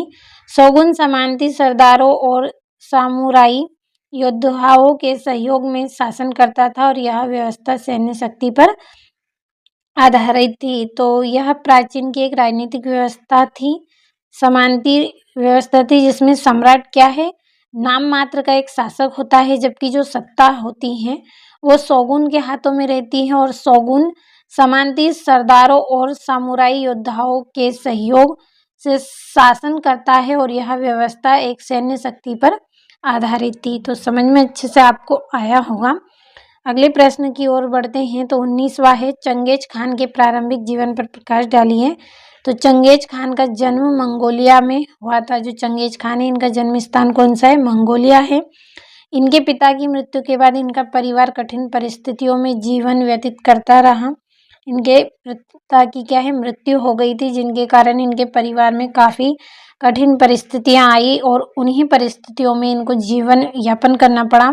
बचपन से ही उन्होंने संघर्ष और अभाव देखा है। इन अनुभवों ने उन्हें एक कुशल योद्धा और महान शासक बनाया। देखिए, बचपन से ही उनके जीवन में संघर्ष रहा है, अभाव रहा है, यानी कमी रही है किसी चीज़ की। तो अनुभवों ने उन्हें क्या है, एक कुशल योद्धा, महान शासक बनाया। तो देखिए, बचपन से ही इन्हें दुख तकलीफों का सामना करना पड़ा, तो ये क्या है, एक महान योद्धा और शासक बन गए। और इंग्लिश मीडियम वाले बच्चे आप भी कंप्लीट करें। और यहाँ से अथवा आपका रहेगा हरकारा पद्धति क्या है, प्रकाश डालिए। तो हरकारा पद्धति मंगोल साम्राज्य की एक महत्वपूर्ण संदेश व्यवस्था थी। इसके अंतर्गत प्रशिक्षित दूत एक स्थान से दूसरे स्थान पर सरकारी संदेश पहुंचाते थे। इससे प्रशासन और सेना में त्वरित संपर्क बना रहता था। तो जो हरकारा पद्धति है वो क्या है, साम्राज्य की, मंगोल साम्राज्य की एक महत्वपूर्ण व्यवस्था है। लेकिन कैसी, संदेश की एक महत्वपूर्ण व्यवस्था है थी। इसके अंतर्गत क्या है, प्रशिक्षित दूत क्या करते थे, एक स्थान से दूसरे स्थान तक सरकारी जो संदेश होते हैं उनको पहुंचाते हैं। इससे प्रशासन और सेना में त्वरित संपर्क बना रहता है। अगला प्रश्न हम पढ़ेंगे यहाँ से 20वां, उत्तरी अमेरिका के मूल निवासियों के आचार विचार पर एक संक्षिप्त लेख लिखिए। तो उत्तरी अमेरिका के मूल निवासी प्रकृति के साथ सामंजस्य बनाकर जीवन जीते थे। वे भूमि, जल और जंगल को पवित्र मानते थे और उनका समाज सहयोग, समानता और सामूहिक जीवन पर आधारित था और नैतिक और परंपराओं का पालन उनके जीवन का मूल्य आधार था। तो जो उत्तरी अमेरिका है वो क्या है, मूल निवासी प्रकृति के सामंजस्य बनाकर जीवन जीते थे। वे क्या करते थे, भूमि, जल, जंगल इन सबको पवित्र मानकर क्या करते थे, उनका समाज सहयोग, समानता और सामूहिक जीवन का आधार था और नैतिक और परंपराओं का पालन उनके जीवन का मूल्य आधार था। तो बढ़ते हैं अगले प्रश्न की ओर। तो यहाँ से है यूरोपीय लोग पश्चिमी यूरोप से उत्तरी अमेरिका पहुँचे लोगों की वहाँ के मूल निवासियों के संदर्भ में क्या धारणाएं थी। तो यूरोपीय लोग मूल निवासियों को असभ्य और पिछड़ा मानते थे। वे अपनी संस्कृति को श्रेष्ठ समझते थे और मूल निवासियों की जीवन शैली को वे कम विकसित मानते थे और इन धारणाओं के कारण मूल निवासियों का शोषण हुआ। तो देखिए जो यूरोप के लोग थे वो क्या है, वहाँ के जो मूल निवासी हैं वो कैसे मानते थे, उनको असभ्य और पिछड़ा हुआ मानते थे। वे अपनी संस्कृति को श्रेष्ठ समझते थे और जो मूल निवासियों के जो जीवन शैली थी वो उनको क्या है, कम विकसित मानते थे और इन धारणाओं के कारण निवासियों का क्या है, शोषण हुआ है। अब यहाँ से 21वां है, मेसोपोटामिया में शहरीकरण का महत्व स्पष्ट कीजिए।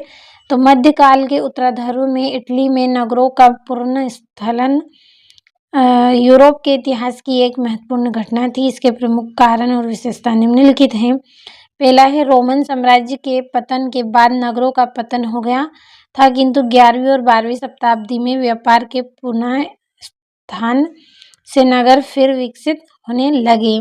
तो जो रोमन साम्राज्य है उसके पतन के बाद नगरों का पतन हो गया।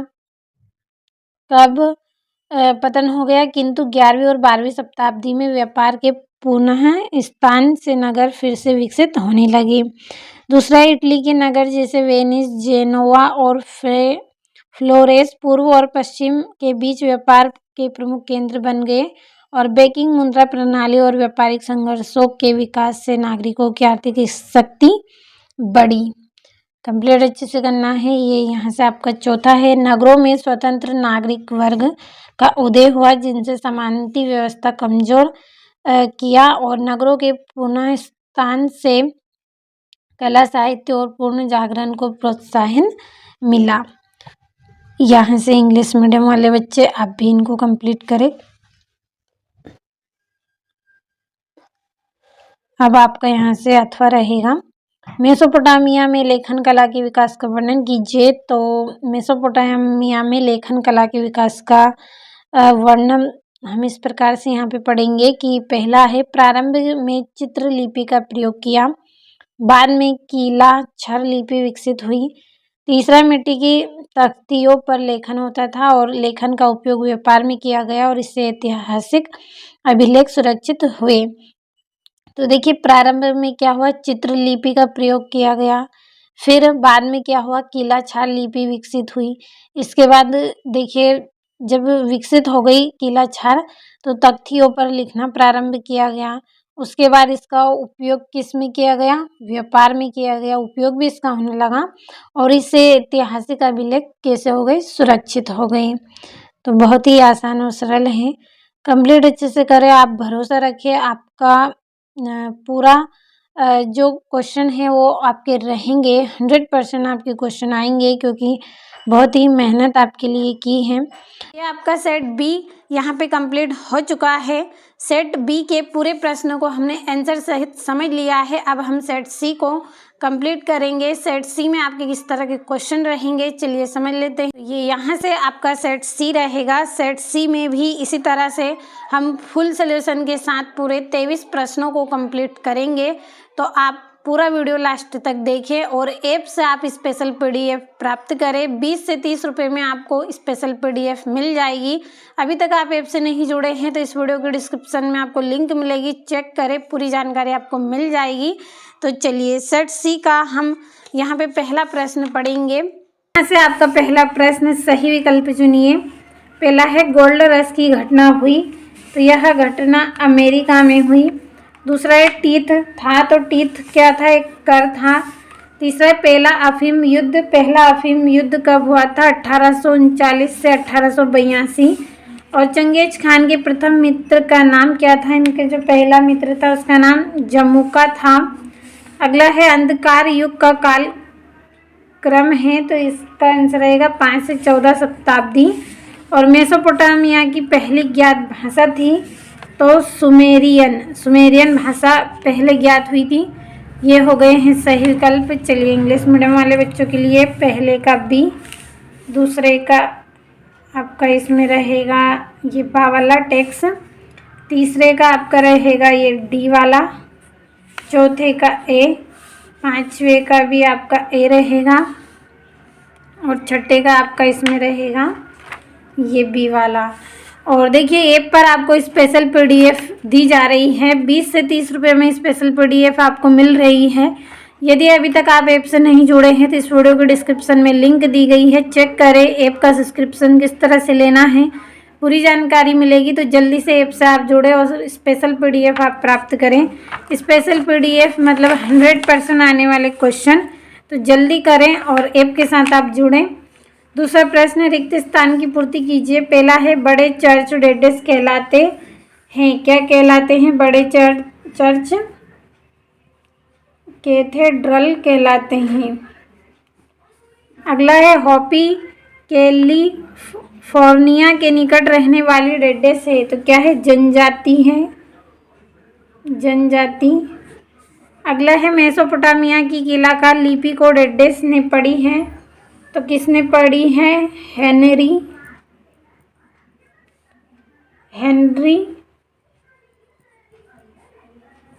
रोलिंस ने पढ़ी है। अगला है अगस्टस का दत्तक पुत्र डेडेस था, कौन था? टाइबेरिस था, टाइबेरिस। अगला है 95 थीसिस के रचनाकार डेडेस थे, तो मार्टिन लूथर थे। अगला है चंगेज खान ने संकेत दिया था कि उनका तीसरा पुत्र डेडेस उनका उत्तराधिकारी होगा, तो ओगेदेई खान को दिया था इन्होंने।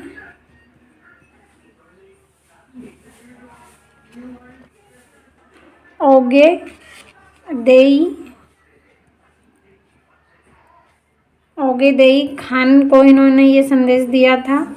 तो ये हो गए हैं आपके रिक्त स्थान। यहाँ से इंग्लिश मीडियम वाले बच्चे आप कंप्लीट करें। अगला आपका जो प्रश्न है सत्य सत्य लिखिए। पहला है नए जनवाद की स्थापना 1949 से 65 में हुई, तो ये आपका सत्य रहेगा। अगला है कोरिया में 1977 में विदेशी मुद्रा संकट का सामना करना पड़ा, तो ये आपका असत्य है। अगला है एबी समांत का निवास स्थान था, तो ये भी आपका असत्य रहेगा। अगला है आर्थिक दृष्टि से सबसे संपन्न देश चीन है, तो ये आपका असत्य रहेगा। अगला है उर नगर का उत्खनन 1830 में हुआ था, तो ये आपका सत्य है। अगला आपका यहाँ पे रहेगा पेट्रार्क को रोम के राजकवि की उपाधि दी गई, तो सत्य है। अब यहाँ से हम कंप्लीट करेंगे, तो पहला आपका इसमें ट्रू है, बाकी आपके इसमें सारे फॉल्स रहेंगे, केवल आपका यहाँ पे छठा ट्रू रहेगा, बाकी सब आपके फॉल्स हैं। चलिए अगला प्रश्न की ओर बढ़ते हैं। अगला आपका प्रश्न है सही जोड़ी लिखिए। तो जिमरी लीम, तो इसकी जोड़ी आपकी रहेगी मारी। दूसरा है एम्फोरा की जोड़ी रहेगी मटके। तीसरा है बोर्टे की जोड़ी आपकी रहेगी तेमुजिन की पत्नी। चौथा है सर्फ की जोड़ी आपकी रहेगी किसान। अगली है अरस्तु की जोड़ी आपकी रहेगी दार्शनिक। और चिरोकी की जोड़ी आपकी इसमें रहेगी जीप। और डिकोटा की जोड़ी आपकी इसमें रहेगी हवाई जहाज। यहाँ से इंग्लिश मीडियम वाले बच्चों के लिए नंबर डाल देती हूँ। तो तीसरी, पाँचवीं, छठी, सातवीं, चौथी, पहली, दूसरी, ये हो गई जोड़ियाँ। यहाँ से अगला जो प्रश्न है एक वाक्य में उत्तर दीजिए। पहला है ऑस्ट्रेलिया की जो शुरुआती मनुष्य या आदि मानव को क्या कहते हैं? तो इसको एबोरिजिन्स कहते हैं। अगला है चंगेज खान के पिता किस कुल से संबंधित हैं? तो ये बोरजीगिन कुल से संबंधित है।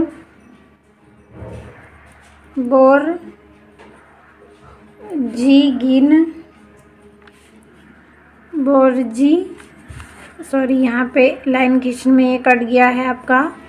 बोरजिन चलिए एक बार फिर से मैं लिख देती हूँ, बोर्जिगिन कुल। अगला है कांसा कौन से धातुओं का मिश्रण है? तो ये आपका तांबा और टीन का मिश्रण है। अगला है टोक्यो का प्राचीन नाम क्या है? तो टोक्यो का प्राचीन नाम एडो है। अगला है पोम्पई क्या है? तो पोम्पई एक प्राचीन नगर है, प्राचीन नगर। अगला है ऑस्ट्रेलिया की राजधानी का नाम बताओ। कैनबरा। अगला है माइकल एंजेलो कौन थे? तो ये महान कलाकार थे, महान कलाकार। तो ये हो गए हैं आपके एक वाक्य में उत्तर। यहाँ से इंग्लिश मीडियम वाले बच्चे आप कंप्लीट करिएगा इनको। अब चलिए यहाँ से प्रश्नों को हम समझेंगे।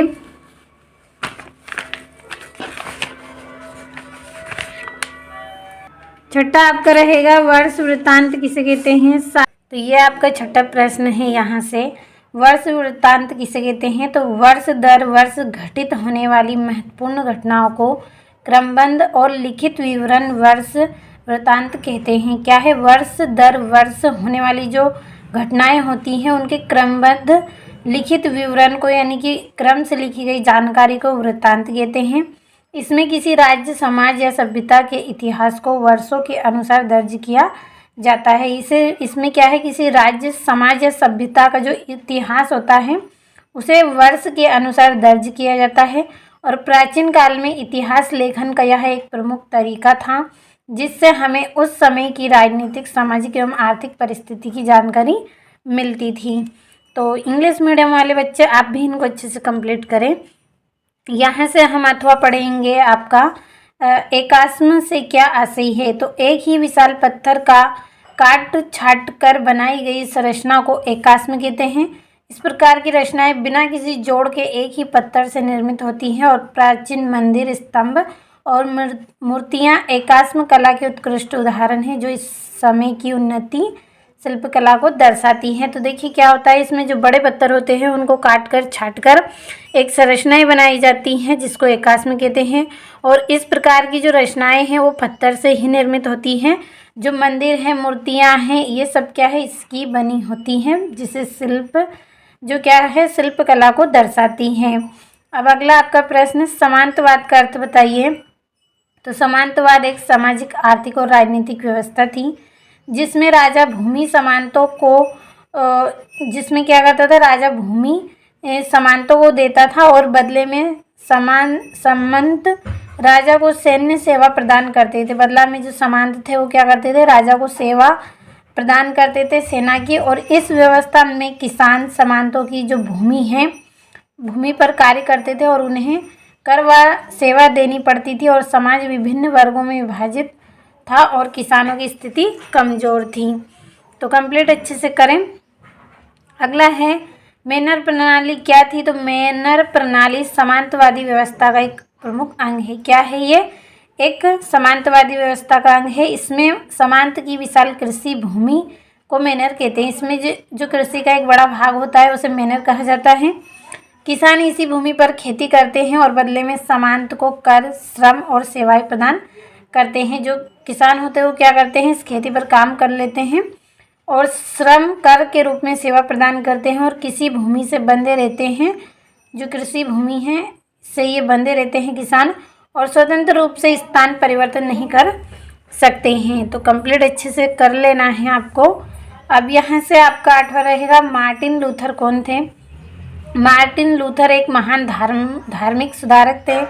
जो मार्टिन लूथर है वो क्या है, एक महान धार्मिक सुधारक थे। इन्होंने चर्च की भ्रष्ट प्रथाओं और पादरियों की गलत नीतियों का विरोध किया। जो इसकी पद्धतियाँ थीं इसका इन्होंने विरोध किया था। उन्होंने 95 थीसिस लिखकर ईसाई धर्म में सुधार आंदोलन की शुरुआत की थी। 95 थीसिस लिखकर इन्होंने क्या है, ईसाई धर्म जो आंदोलन है उसकी शुरुआत की थी।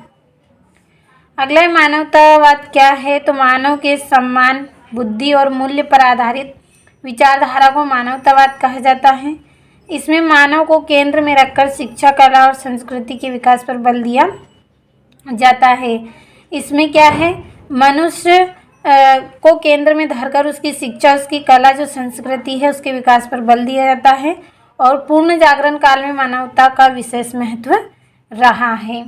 अगला है रेड इंडियन से आप क्या रेड इंडियन से क्या सही है? तो अमेरिका महाद्वीप के मूल निवासियों को रेड इंडियन कहा जाता है। किनको? जो अमेरिका महाद्वीप के जो मूल निवासी हैं उनको रेड इंडियन कहा जाता है। ये लोग यूरोपियों के आगमन से पहले अमेरिका में रहते थे और इनकी अपनी विशिष्ट संस्कृति, परंपराएं और जीवन शैली थी, जिन्हें क्या कहते हैं? रेड इंडियन कहते हैं।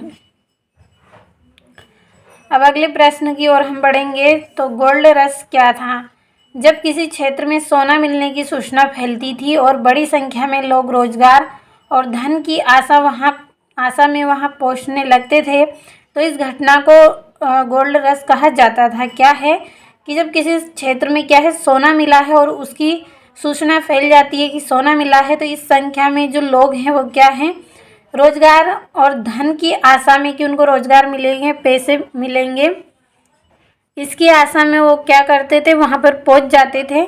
यह जो घटना थी गोल्ड रश कहलाती थी और इससे उस क्षेत्र की जनसंख्या और आर्थिक गतिविधियों में तीव्र वृद्धि हुई। अगला आपका है 10वां, आधुनिक चीन का संस्थापक किसे माना जाता है? तो सन यात-सेन को आधुनिक चीन का संस्थापक माना जाता है। उन्होंने चीन में राजतंत्र को समाप्त कर गणराज्य राज्य की स्थापना की और देश को आधुनिक बनाने के अनेक सुधार किए। इन्होंने क्या किया? आधुनिक चीन का संस्थापक माना जाता है सन यात-सेन को, और इन्होंने चीन में राजतंत्र को समाप्त करके गणराज्य की स्थापना की और देश को आधुनिक बनाने के लिए इन्होंने सुधार किए। अगला है सन यात-सेन के सिद्धांत क्या थे? तो इनके निम्नलिखित सिद्धांत है। पहला राष्ट्रवाद, दूसरा लोकतंत्र, तीसरा जन कल्याण। तो राष्ट्रवाद में चीन को विदेशी प्रभुत्व से मुक्त करना, जनता की शासन में भागीदारी सुनिश्चित करना और सामाजिक आर्थिक समानता स्थापित करना। अब चलिए अगले प्रश्न की ओर हम बढ़ेंगे। 11वां, कन्फ्यूशियसवाद का विस्तार किस देश में हुआ? कन्फ्यूशियस संवाद का विस्तार चीन में हुआ। यह एक नैतिक और दार्शनिक विचारधारा थी। कैसी थी ये? इसका जो विस्तार है चीन में हुआ और नैतिक दार्शनिक विचारधारा थी, जिसने चीन की सामाजिक, राजनीतिक और पारिवारिक व्यवस्था को गहराई से प्रभावित किया। किसको? सामाजिक, राजनीतिक और पारिवारिक व्यवस्था को इसने प्रभावित किया। अगला, जापान के विकास के 2 कारण लिखिए। तो 2 कारण निम्न हैं। पहला, आधुनिक शिक्षा प्रणाली, दूसरा है तेज औद्योगिकरण, तीसरा है अनुशासित समाज। तो आधुनिक शिक्षा प्रणाली में शिक्षा को व्यवहारिक और वैज्ञानिक बनाया गया। क्या बनाया गया? शिक्षा को व्यवहारिक और वैज्ञानिक बनाया गया। तेज औद्योगिकीकरण के लिए इन्होंने आधुनिक मशीन और तकनीक को व्यापक किया। मशीनों और तकनीकों का इन्होंने व्यापक प्रयोग किया। और अनुशासित समाज, जनता में कर्तव्य निष्ठा और परिश्रम की भावना थी। तो ये हो गए हैं आपके यहाँ पे जापान के विकास के 2 कारण। 12वां, रोमन साम्राज्य की एक प्रमुख विशेषता लिखिए। तो रोमन साम्राज्य की एक प्रमुख विशेषता उसका सुदृढ़, संगठित और अनुशासित प्रशासनिक कानूनी तंत्र था। क्या है इसकी विशेषता? की सुदृढ़, संगठित, अनुशासित कानूनी तंत्र था। रोमन लोग कानून को समाज का आधार मानते थे। जो रोमन लोग थे वो क्या करते थे? कानून को समाज का आधार मानते थे और वे सभी नागरिक पर कानून समान रूप से लागू होता था। वहाँ पे जो नागरिक थे सभी पर कानून समान रूप से, बराबर रूप से लागू होता था। और समाज में व्यवस्था बनाए रखने के लिए सेंट्रल न्यायालय और प्रशासनिक अधिकारी कार्य करते थे। इसी मजबूती प्रशासनिक प्रणाली के कारण रोमन साम्राज्य लंबे समय तक स्थिर और शक्तिशाली बना रहा। तो देखिए, आपको अच्छे से और पढ़ लेना है। मैं केवल आपकी मदद कर रही हूँ ताकि थोड़ा समझा सकूँ, तो आप अच्छे से कंप्लीट कर सकें। अगला है आपका,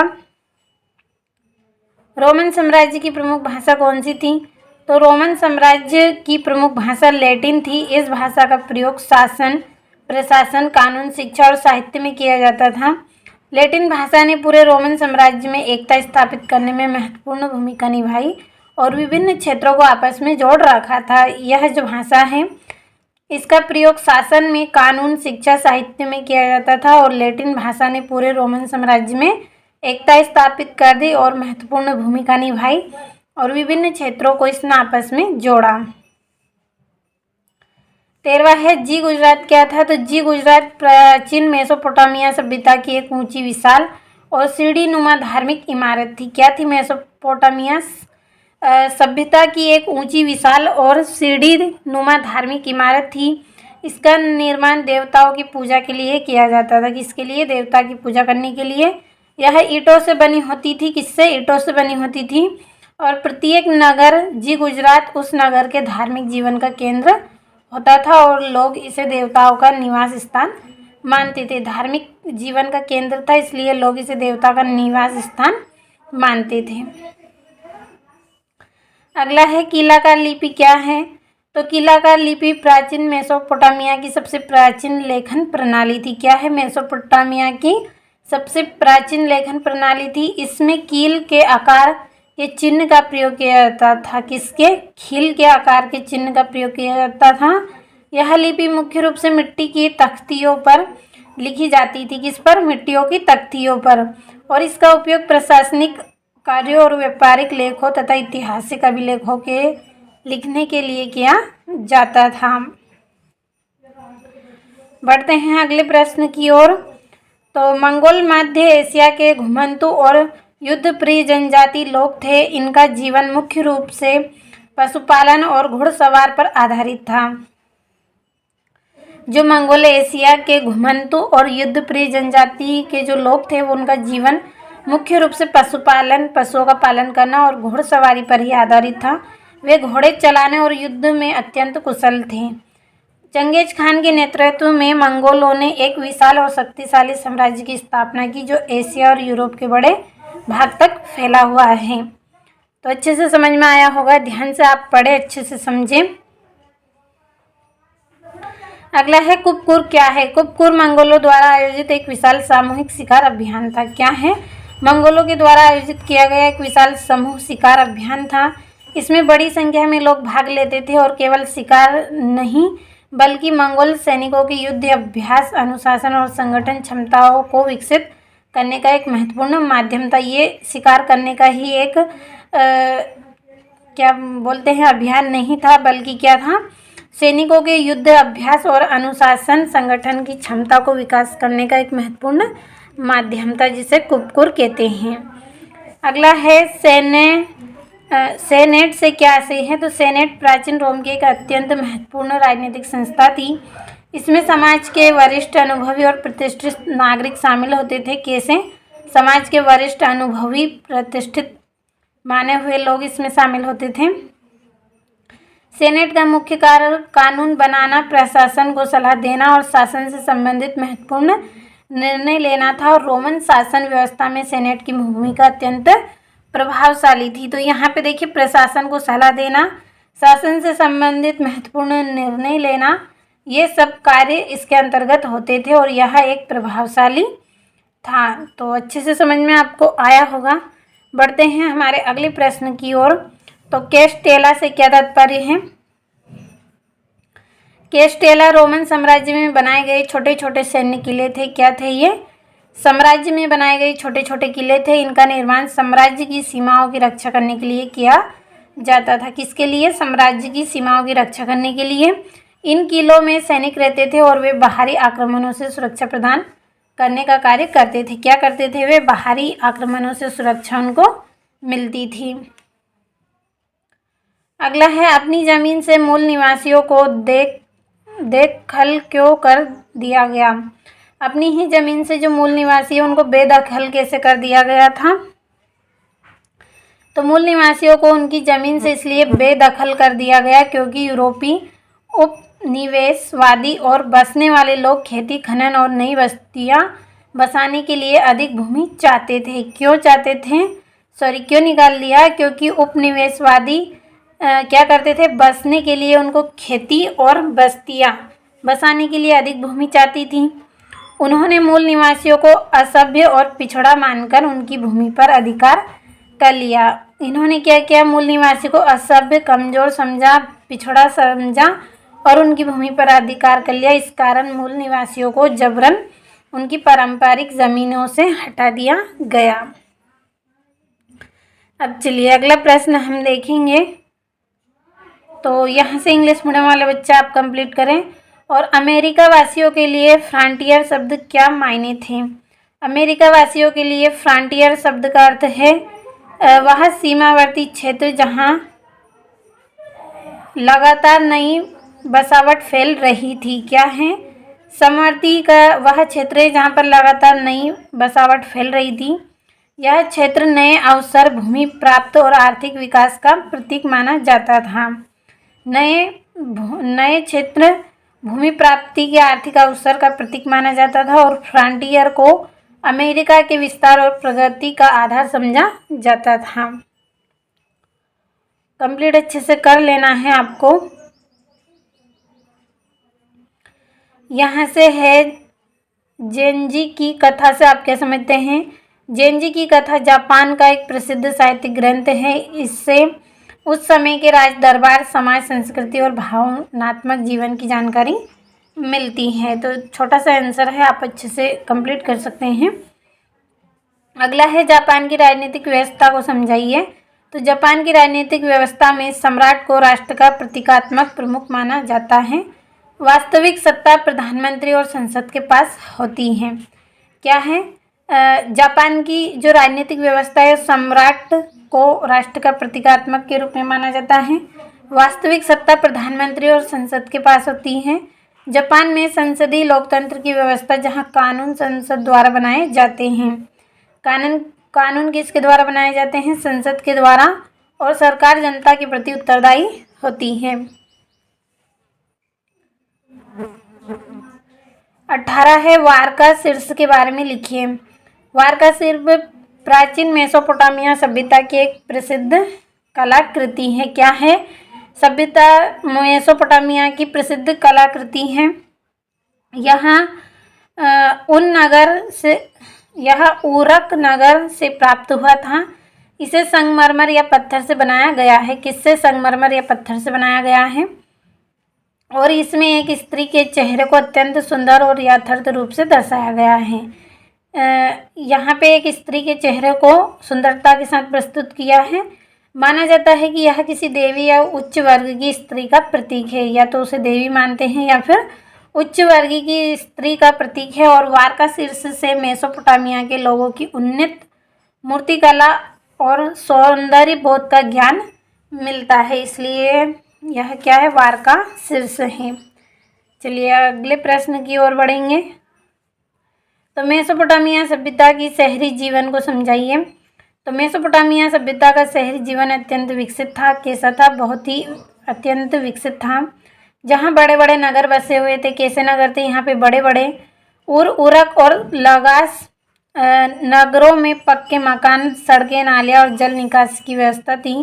व्यापार, शिल्प, लेखन और प्रशासन नगर जीवन के प्रमुख अंग थे। और मंदिर और गुजरात नगरों के केंद्र में स्थित होते थे, जो धार्मिक और सामाजिक जीवन का आधार थे। तो ज़्यादा कठिन नहीं है, आसान भाषा में ही आंसर तैयार किए हैं आपके लिए। अगला है भिक्षु पर संक्षिप्त टिप्पणी लिखिए। भिक्षु वे धार्मिक व्यक्ति होते थे जो सांसारिक जीवन का त्याग करके ईश्वर की सेवा और साधना में अपना जीवन व्यतीत करते थे। भिक्षु कौन थे? धार्मिक व्यक्ति थे जो संसारिक जीवन का त्याग कर देते थे और ईश्वर की सेवा साधना करते थे और अपना जीवन व्यतीत करते थे। वे मठों में रहते थे और सादा जीवन अपनाते थे। क्या करते थे? मठों में रहते थे और सादा जीवन अपनाते थे। भिक्षु शिक्षा, धार्मिक प्रचार, मुक्त लेखन और लोगों की नैतिक शिक्षा देने का कार्य करते थे। ये क्या करते थे? शिक्षा, धर्म प्रचार, पुस्तक लेखन और नैतिक शिक्षा का कार्य करते थे। और मध्यकालीन यूरोप में भिक्षुओं ने ज्ञान के संरक्षण और प्रसार में महत्वपूर्ण भूमिका निभाई। यहाँ से आपका अथवा रहेगा प्रथम वर्ग पदरी वर्ग पर संक्षिप्त टिप्पणी लिखिए। तो मध्यकालीन यूरोप में समाज को 3 वर्गों में बांटा गया था। कितने 3 वर्गों में बांटा गया था, जिसमें से पहला वर्ग पदरी वर्ग था। यह वर्ग धार्मिक कार्यों से जुड़ा हुआ था। किससे? धार्मिक कार्यों से जुड़ा हुआ था। और चर्च का संचालन करता था। किसका? चर्च का। पदरी वर्ग शिक्षा, धर्म प्रचार और धार्मिक अनुष्ठानों का कार्य करता था। किसका? धर्म प्रचार और धार्मिक अनुष्ठानों का कार्य करता था। और समाज में इस वर्ग को अत्यंत सम्मान प्राप्त हुआ और इसे विशेष अधिकार भी दिया गया। अब यहाँ से हमारा जो 20वां प्रश्न, पूर्ण जागरण इटली के नगरों से ही क्यों प्रारंभ हुआ, समझाइए। तो व्यापार और समृद्धि इटली के नगर जैसे फ्लोरेंस, वेनिस और जेनोवा व्यापार के प्रमुख केंद्र थे। व्यापार से यहाँ के नगर अत्यंत समृद्ध हो गए, जिससे कला और शिक्षा को प्रोत्साहन मिला। यहाँ के जो नगर थे वो अत्यंत समृद्ध हो गए और शिक्षा को प्रोत्साहन मिला। दूसरा, प्राचीन रोमन विरासत। इटली प्राचीन रोमन सभ्यता का केंद्र था। किसका? रोमन सभ्यता का केंद्र था। यह प्राचीन भवन, मूर्तियां और साहित्य उपलब्ध थे। यहाँ पे प्राचीन भवन और मूर्तियां उपलब्ध थी, जिन्हें लोगों के ज्ञान और कला की ओर प्रेरित किया। जिसने क्या किया? ज्ञान और कला को प्रेरित किया। और तीसरा, धनवान संरक्षक वर्ग। इटली में मेदिची जैसे धनी परिवार थे, जिन्होंने कलाकारों, लेखकों और विद्वानों को संरक्षण दिया। इससे कला और साहित्य का विकास हुआ। अगला है शिक्षा और सामंतवाद का विकास। इटली के नगरों में शिक्षा का प्रसार हुआ और मानववाद का विकास हुआ, जिससे पूर्ण जागरण को गति प्रदान की गई। तो इसमें क्या हुआ? मानवतावाद का विकास हुआ और पूर्ण जागरण की गति मिली। चलिए अगला प्रश्न देखेंगे।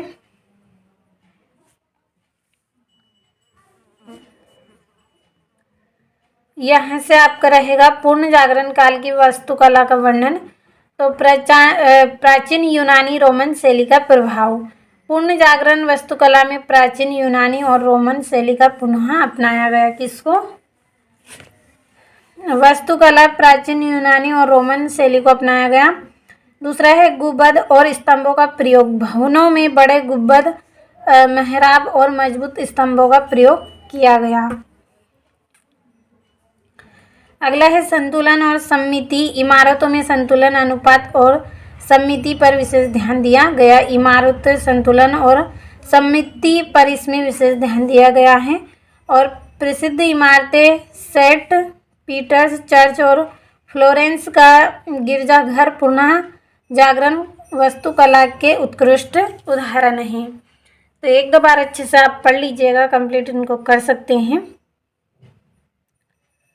हमारा 21वां प्रश्न है, चंगेज खान के जीवन वृत्तांत को समझाइए। तो चंगेज खान का वास्तविक नाम तैमुजीन था। उनका जन्म लगभग 1162 ईस्वी में मंगोलिया में हुआ था। बचपन से ही उनके पिता की मृत्यु हो गई, जिससे उनका जीवन संघर्ष से भरा रहा। कठिन परिस्थितियों के बावजूद उसने मंगोल जनजातियों को एकजुट किया और एक शक्तिशाली सेना का गठन किया। तो देखिए, जो चंगेज खान था, इनका वास्तविक नाम तैमुजीन था। इनका जन्म लगभग 1162 ईस्वी मंगोलिया में हुआ। बचपन से ही इनके पिता की मृत्यु हो गई, जिससे इनका जो जीवन है बचपन से ही संघर्ष से भरा हुआ था। कठिन परिस्थितियां इन्होंने देखी, इसके बावजूद भी इन्होंने मंगोलिया की जो जनजाति थी उनको एकजुट किया और शक्तिशाली सेना का गठन किया। चंगेज खान के अनुशासन, कठोर सैन्य संगठन और योग्य नेतृत्व के बल पर एक विशाल साम्राज्य की स्थापना हुई और उसने एशिया और यूरोप के बड़े बड़े भागों पर विजय प्राप्त की। क्या हुआ? इनके अनुशासन और सैन्य गठन के कारण इन्होंने एक विशाल साम्राज्य की स्थापना कर दी और एशिया और यूरोप के जो बड़े भाग थे उन पर विजय भी प्राप्त कर ली। और एक कुशल प्रशासक था जिसने कानून व्यवस्था लागू की। 1227 ईस्वी में इनकी मृत्यु हुई, लेकिन उसका साम्राज्य लंबे समय तक प्रभावशाली बना रहा। 1227 ईस्वी में ये मृत्यु को प्राप्त हो गए थे, लेकिन फिर भी इनका जो साम्राज्य था वो लंबे समय तक शक्तिशाली बना रहा। यहाँ से इंग्लिश मीडियम वाले बच्चे आप कंप्लीट करें। अगला आपका यहाँ से रहेगा, मंगोलों के सामाजिक और राजनीतिक गठन के बारे में बताइए। तो मंगोल समाज जनजातियों में विभाजित था। जो मंगोल समाज है वो किसमें, जनजातियों में विभाजित था। और उनका जीवन घुमंतु था। जीवन कैसा था, घुमंतु था। समाज में वे सभी सदस्य समान माने जाते थे। कैसे थे, सभी सदस्य समान थे, लेकिन युद्ध कौशल को विशेष महत्व दिया जाता था। फिर भी किसको महत्व दिया जाता था, युद्ध कौशल को। परिवार और कबीले समाज की मूल इकाई थे। परिवार और कबीले क्या थे, समाज की इकाई थे। राजनीतिक रूप से मंगोलों का नेतृत्व खान करता था। कौन करता था, खान करता था। चंगेज खान ने सुदृढ़ प्रशासनिक व्यवस्था स्थापित की और यासा नामक कानून लागू किया।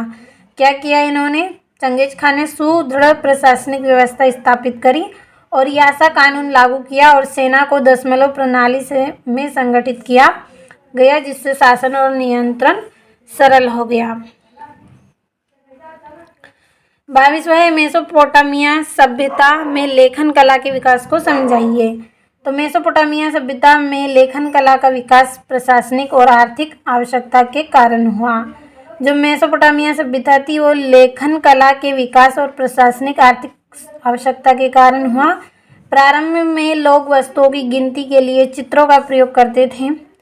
क्या करते थे ये, शुरुआत में तो वस्तुओं की गिनती के लिए चित्रों का प्रयोग करते थे और धीरे धीरे इन चित्रों को संकेतों में बदलने लगे। किसमें, संकेतों में बदलने लगे, जिन्हें मिट्टी की पट्टिकाओं पर उकेरा जाता था। किस पर, मिट्टी की पट्टिकाओं पर।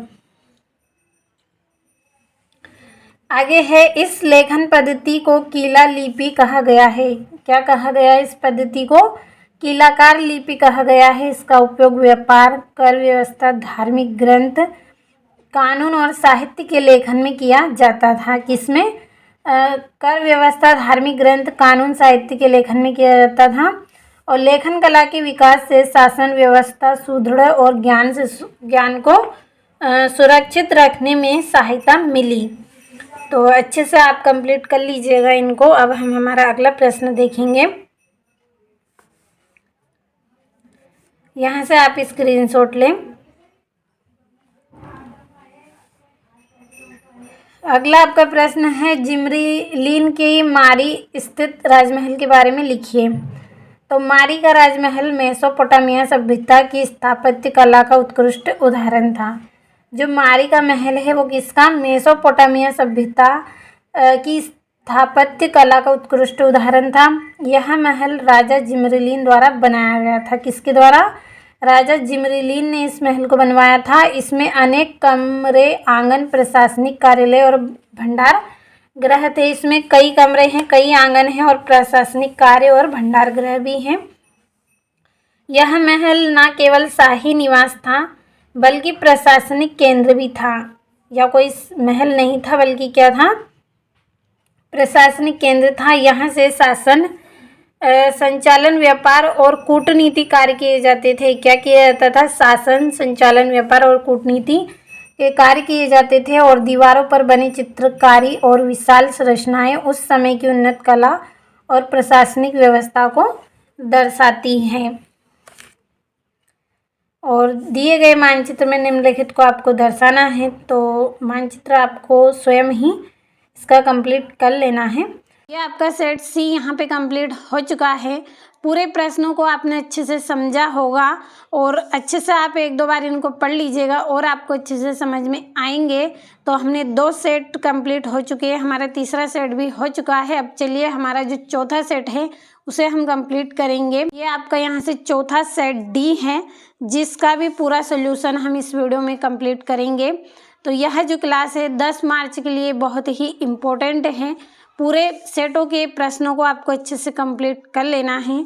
तो चलिए, ज़्यादा समय आपका अब नहीं लूँगी। और हमारा जो सेट डी है इसका जो पहला प्रश्न है वो किस तरह का है, चलिए समझते हैं। आपका सबसे पहला प्रश्न रहेगा, सही विकल्प चुनिए। तो आपको पहले प्रश्न में सही विकल्प चुनकर लिखना है। तो पहला आपका इसमें रहेगा, मेजी सरकार का संबंध है। तो जो मेजी सरकार है इसका संबंध किससे है, जापान से है। दूसरा है फिप था। फिप क्या था, फिप एक शुल्क या कर आप इसमें लिख सकते हैं। तो शुल्क आपका यहाँ पे रहेगा। तीसरा है सुनहरा गिरोह का गठन किसने किया था, तो इसका गठन चंगेज खान ने किया। चौथा है प्रेयरी चारागाह कहाँ है, तो ये कहाँ पे है, ये उत्तरी अमेरिका में है। अगला है वार का सिर से संबंधित था, तो जो वार का सिर से है वो किससे संबंधित था, ये मूर्तिकला से संबंधित था। अगला है प्रसिद्ध चित्र द लास्ट सफर की रचना किसने की है, इसकी रचना लियोनार्डो दा विंची ने की है। तो ये हो गए हैं आपके सही विकल्प। बढ़ते हैं हम अगले प्रश्न की ओर। तो उससे पहले इंग्लिश मीडियम वाले बच्चों के लिए टिक करेंगे। पहले का सी, दूसरे का ए, तीसरे का ए रहेगा, चौथे का आपका इसमें ए रहेगा, पांचवे का इसमें आपका रहेगा बी, और छठे का आपका इसमें रहेगा ए नंबर वाला। चलिए अब हम रिक्त स्थान की पूर्ति करेंगे। और स्पेशल पीडीएफ आपको यदि लेना है तो आप ऐप से जुड़िए। इस वीडियो के डिस्क्रिप्शन में आपको लिंक मिलेगी, किस तरह से ऐप का सब्सक्रिप्शन लेना है पूरी जानकारी मिलेगी। तो ऐप का सब्सक्रिप्शन आप लें और स्पेशल पीडीएफ आप प्राप्त करें। 20 से 30 रुपये में आपको स्पेशल पीडीएफ मिल जाएगी। तो चलिए दूसरा जो प्रश्न है रिक्त स्थान की पूर्ति कीजिए। पहला है बड़े चर्च कहलाते हैं, तो ये क्या कहलाते हैं, ये गलत भर दिया, यहाँ पे लिखेंगे कैथेड्रल कहलाते हैं। अगला है कनाडा नाम की उत्पत्ति डेडेस शब्द से हुई थी, तो कनाटा से हुई थी, कनाटा। अगला है वर्तमान में मेसोपोटामिया क्षेत्र डेडेस गणराज्य का हिस्सा है, तो ये किसका है, इराक का। अगला है पादुआ विश्वविद्यालय डेडेस में स्थित है, तो ये कहाँ पे स्थित है, इटली में, इटली में। अगला है चंगेज खान की विधि संहिता को डेडेस कहा जाता है, तो इसको क्या कहा जाता है, यासा कहा जाता है।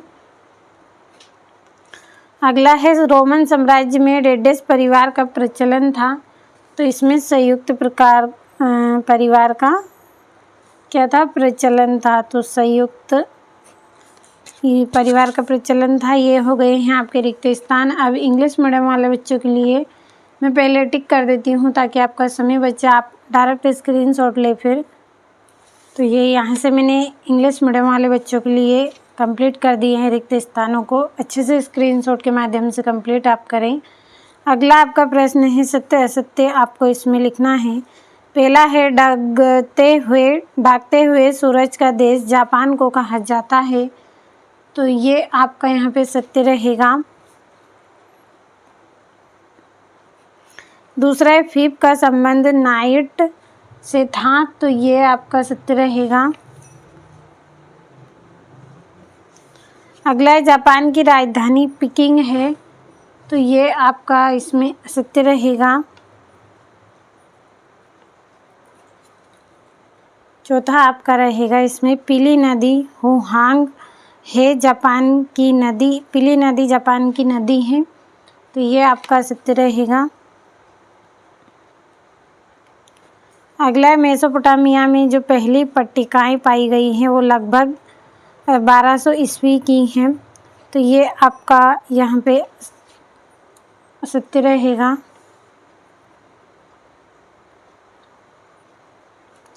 अगला है पेट्रार्क को रोम में राजकवि की उपाधि दी गई है, तो ये आपका सत्य रहेगा। अब चलिए इंग्लिश मीडियम वाले बच्चों के लिए यहाँ से हम टिक करेंगे। तो पहला ट्रू है, दूसरा ट्रू है, बाकी सब आपके इसमें फॉल्स रहेंगे। केवल आपका यहाँ पे जो छठा है वही ट्रू रहेगा। अब चलिए हम अगला प्रश्न कंप्लीट करेंगे। यहाँ से अगले प्रश्न में आपको सही जोड़ी लिखिए। पहली जोड़ी आपकी रहेगी जी गुजरात, तो इसकी जोड़ी रहेगी मेसोपोटामिया। दूसरी जोड़ी है भूमध्य सागर, तो इसकी जोड़ी रहेगी आपकी यूरोप। तीसरा है बोर्टे की जोड़ी आपकी रहेगी तेमुजिन की पत्नी। चौथा है सर्प, तो सर्प की जोड़ी आपकी इसमें रहेगी मूल निवासी। और दोना तल्ली की जोड़ी आपकी इसमें रहेगी मूर्तिकार। और हॉपी की जोड़ी आपकी रहेगी इसमें कैलिफोर्निया, छठी जोड़ी। और गोल्ड रश की घटना, इसकी जोड़ी रहेगी रोमन साम्राज्य का हृदय। तो ये हो गई आपकी जोड़ियाँ। चलिए इंग्लिश मीडियम वाले बच्चों के लिए हम नंबर डाल लेंगे। तो पहली जोड़ी, तीसरी, पांचवी, चौथी रहेगी, दूसरी, छठी और ये वाली आपकी सातवीं। तो ये हो गई आपकी जोड़ियाँ। चलिए अगला जो प्रश्न है, एक वाक्य में उत्तर दीजिए। पहला है, चीन की दीवार का निर्माण क्यों हुआ? तो इसका निर्माण क्यों हुआ था? मंगोल आक्रमणों से रक्षा के लिए। तो यहाँ पे हम इसका आंसर लिखेंगे,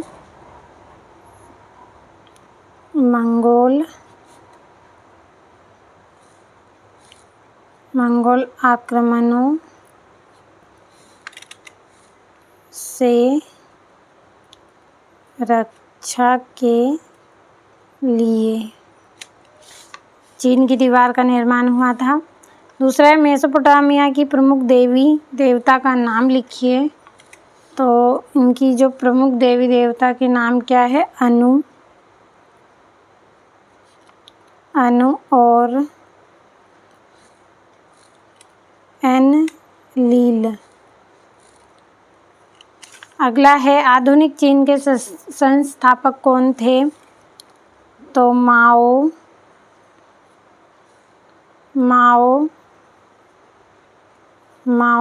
त्से तुंग।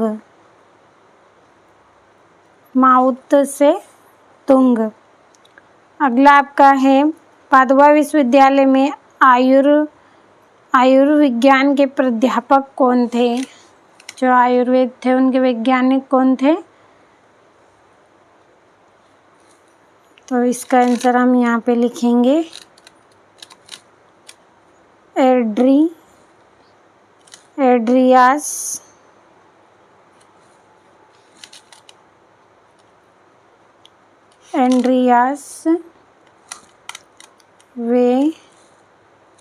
वेसालियस। अगला है, सॉलिड्स क्या है? तो सॉलिड्स क्या है? रोमन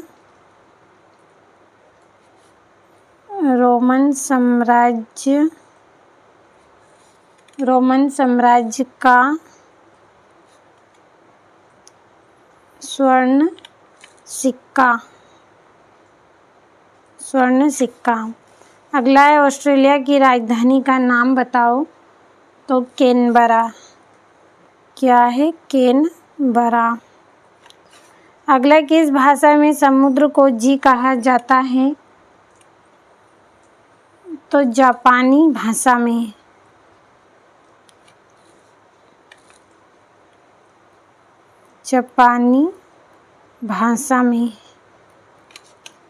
जापानी भाषा में समुद्र को जी कहा जाता है। तो ये हो गए हैं आपके एक वाक्य में उत्तर। और इंग्लिश मीडियम वाले बच्चों के लिए मैंने पहले ही भर दिया था। अब चलिए यहाँ से आपका छठा प्रश्न है, और नगर की दो विशेषता। मेसोपोटामिया की साक्षरता दर कम क्यों थी? उत्तर में रोम साम्राज्य की सीमा का निर्धारण कौन सी नदियाँ करती हैं? तो आप स्क्रीनशॉट ले, PDF के थ्रू सभी को हम कंप्लीट करेंगे। ये टेली क्या था? तो पूरे प्रश्न आपको PDF में मिलेंगे, अच्छे से आपको कंप्लीट कर लेना है सभी को। चलिए ये यहाँ से आपका 17वां 18वां है, 19वां प्रश्न है, और ये 20वां 21वां है। ये यहाँ से आपका 22वां और ये 23वां है। अच्छे से सभी प्रश्नों का स्क्रीनशॉट आपने लिया होगा। चलिए इसका सॉल्यूशन समझ लेते हैं। तो ये आपका छठा है, और नगर की दो विशेषता। तो पहला है, और नगर मेसोपोटामिया की एक प्राचीन एवं प्रसिद्ध नगरी थी जो फरात नदी के समीप स्थित थी। दूसरा, यह नगर व्यापार एवं वाणिज्य का एक महत्वपूर्ण केंद्र था। तीसरा, उर नगर में उन्नत नगर योजना, पक्के मकान तथा जी गुजरात जैसे विशाल मंदिर पाए जाते थे। तो स्क्रीनशॉट के माध्यम से अच्छे से कंप्लीट करें। और इंग्लिश मीडियम वाले बच्चे आप भी, किलाकार लिपि की दो विशेषता। तो किलाकार लिपि मेसोपोटामिया की सबसे प्राचीन लिपि थी। यह लिपि मिट्टी के गीली पट्टिकाओं पर लिखी जाती थी और इसके अक्षर कील या पच्चर के आकार के होते थे। तो देखिए समय का अभाव होने की वजह से ज़्यादा एक्सप्लेन नहीं करूँगी मैं, तो आप स्क्रीनशॉट लेते चले। और मेसोपोटामिया में साक्षरता की दर कम क्यों हो गई? तो मेसोपोटामिया की लिपि अत्यंत कठिन और जटिल थी। दूसरा, लेखन कला सीखने में बहुत अधिक समय लगता था। तीसरा, शिक्षा केवल पुरोहितों और लेखक तक सीमित थी और सामान्य जनता के लिए शिक्षा की कोई व्यवस्था नहीं थी। तो कंप्लीट अच्छे से आपको कर लेना है। चलिए अगले प्रश्न की ओर बढ़ते हैं। तो ये यहाँ से इंग्लिश मीडियम वाले बच्चों के लिए। और पशुचारक मारी के राजाओं के लिए खतरा क्यों थी? तो पशुचारक घुमंतु जीवन व्यतीत करते थे, वे नगरों पर अचानक आक्रमण करते थे, वे लूटपाट कर व्यापार और कृषि को नुकसान पहुंचाते थे और इससे मारी के राजाओं की सत्ता कमजोर होती थी। तो स्क्रीनशॉट लेते चले आप। यहाँ से इंग्लिश मीडियम वाले बच्चे स्क्रीनशॉट लें। और ये 8वां है, उत्तर में रोम साम्राज्य की सीमा निर्धारण कौन सी नदियाँ करती हैं? तो राइन नदी, डेन्यूब नदी, ये नदियाँ प्राकृतिक सीमा के रूप में कार्य करती हैं। तो स्क्रीनशॉट लेते चलना है आपको।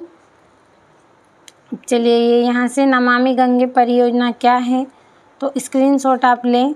और नौयान से क्या आशय है? तो कंप्लीट अच्छे से कर लेना है। आपका समय कम होने की वजह से मैं यहाँ पे आपको ज़्यादा एक्सप्लेन नहीं कर रही हूँ। यदि समय होता तो पूरी तरह से मैं अच्छे से आपको एक्सप्लेन करती आंसर को। तो कम समय है इसीलिए आप कंप्लीट करें। चलिए कुछ प्रश्नों को हम फिर भी समझने का प्रयास करेंगे। तो बढ़ते हैं हमारे अगले प्रश्न की ओर। तो ये यहाँ से इंग्लिश मीडियम वाले बच्चों के लिए है। और यहाँ से अथवा रहेगा, लॉर्ड द्वारा किए जाने वाले 2 कार्य बताने हैं। तो वे अपने अधीन किसानों और कृषि दासों पर शासन करते थे, वे कर वसूलने का कार्य करते थे, वे न्यायिक और प्रशासनिक कार्य भी संभालते थे।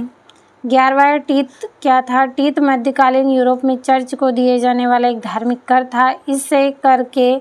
इस कर के अंतर्गत क्या है, किसान को अपनी कृषि उपज का 10वां भाग चर्च को देना अनिवार्य होता था और टीत का उपयोग चर्च के धार्मिक, सामाजिक और प्रशासनिक कार्यों को चलाने के लिए किया जाता था। तो कुछ प्रश्नों के आंसर हम समझेंगे, बाकी आपको कंप्लीट करना है। और टेली क्या है? टेली फ्रांस में लगाया जाने वाला एक प्रत्यक्ष कर था जो मुख्यतः किसानों पर लगाया जाता था।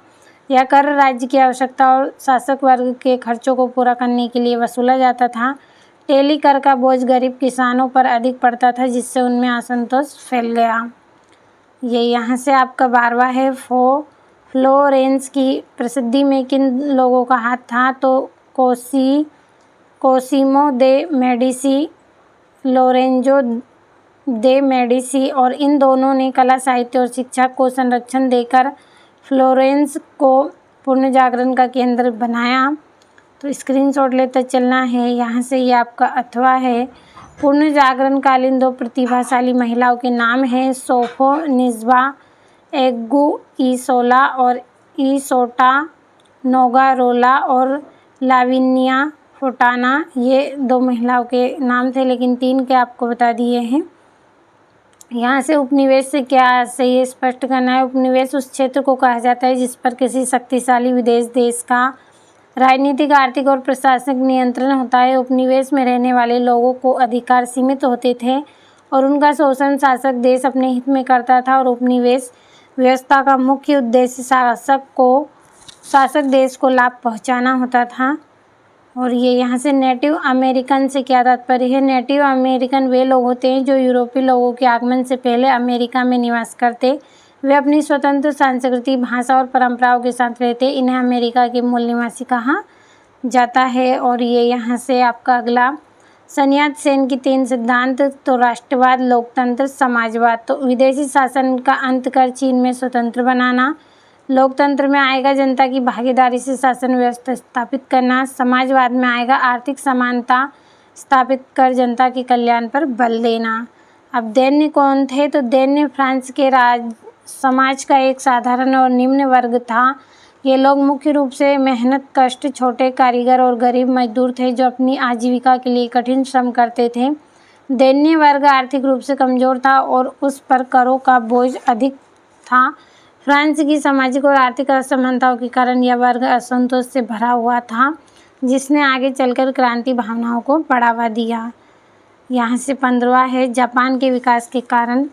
तो स्क्रीनशॉट के माध्यम से आप कंप्लीट करें। काफ़ी बड़ा आंसर है और समय भी हमारे पास कम है, तो ये यहाँ से आप कंप्लीट करें। और एक बार आप पूरा क्वेश्चन पेपर पढ़ के ज़रूर जाएं। भरोसा रखें, आप एग्ज़ाम में आपके प्रश्न आते हैं, आपको जितने सेट दिए जाते हैं उतने सेट आप कवर नहीं करते हैं। पूरे सेटों को आप पढ़ा करें ताकि आपको भी पता चले कि हाँ क्वेश्चन आए हैं जो हमने आपको बताए हैं। ये यहाँ से इंग्लिश मीडियम वाले बच्चों के लिए हैं।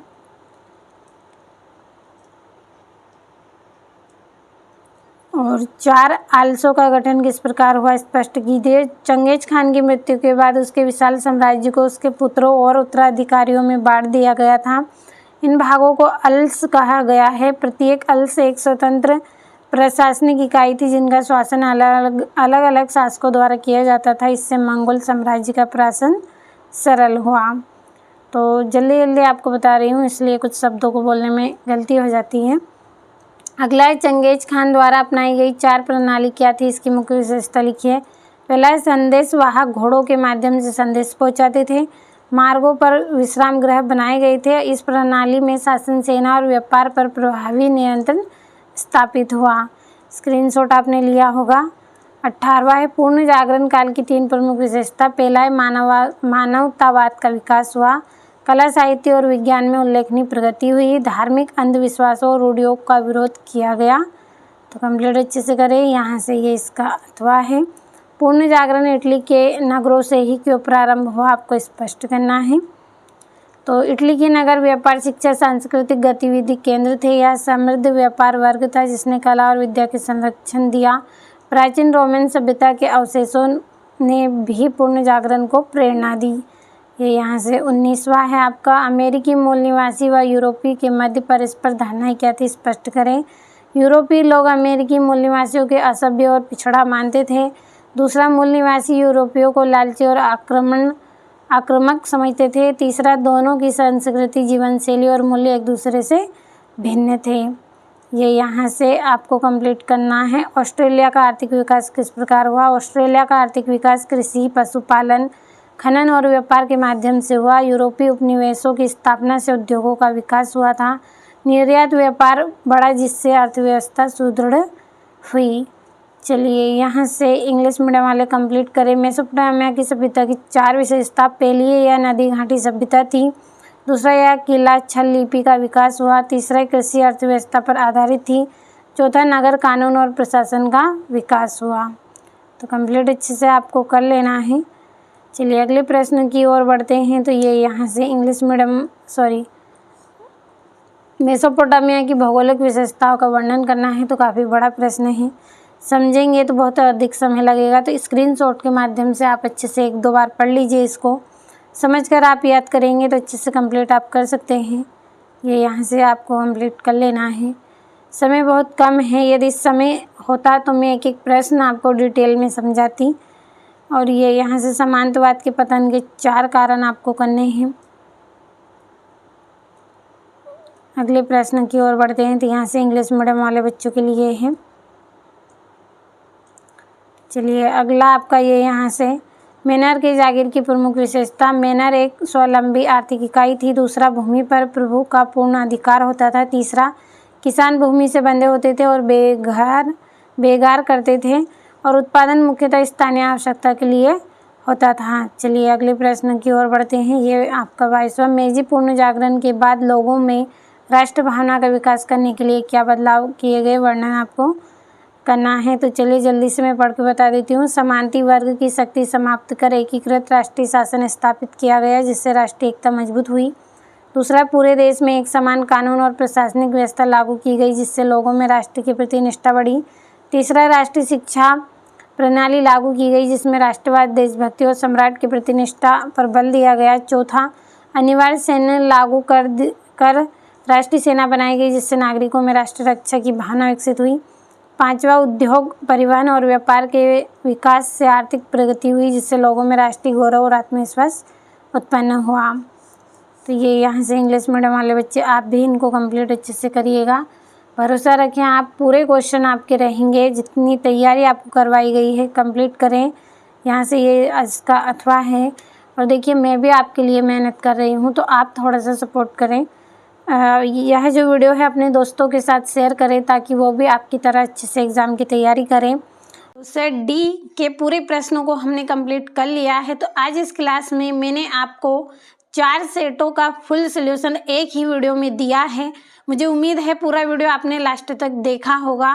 तो ये आपका यहाँ पे सेट ए, ये सेट बी, ये आपका सेट सी और ये आपका सेट डी। तो इसी तरह से ये हमने चारों सेटों को इस वीडियो में कंप्लीट कर लिया है। पूरे प्रश्नों को आप अच्छे से कंप्लीट करें और 10 मार्च के दिन आप एग्ज़ाम में अच्छे से अच्छे अंक प्राप्त करें।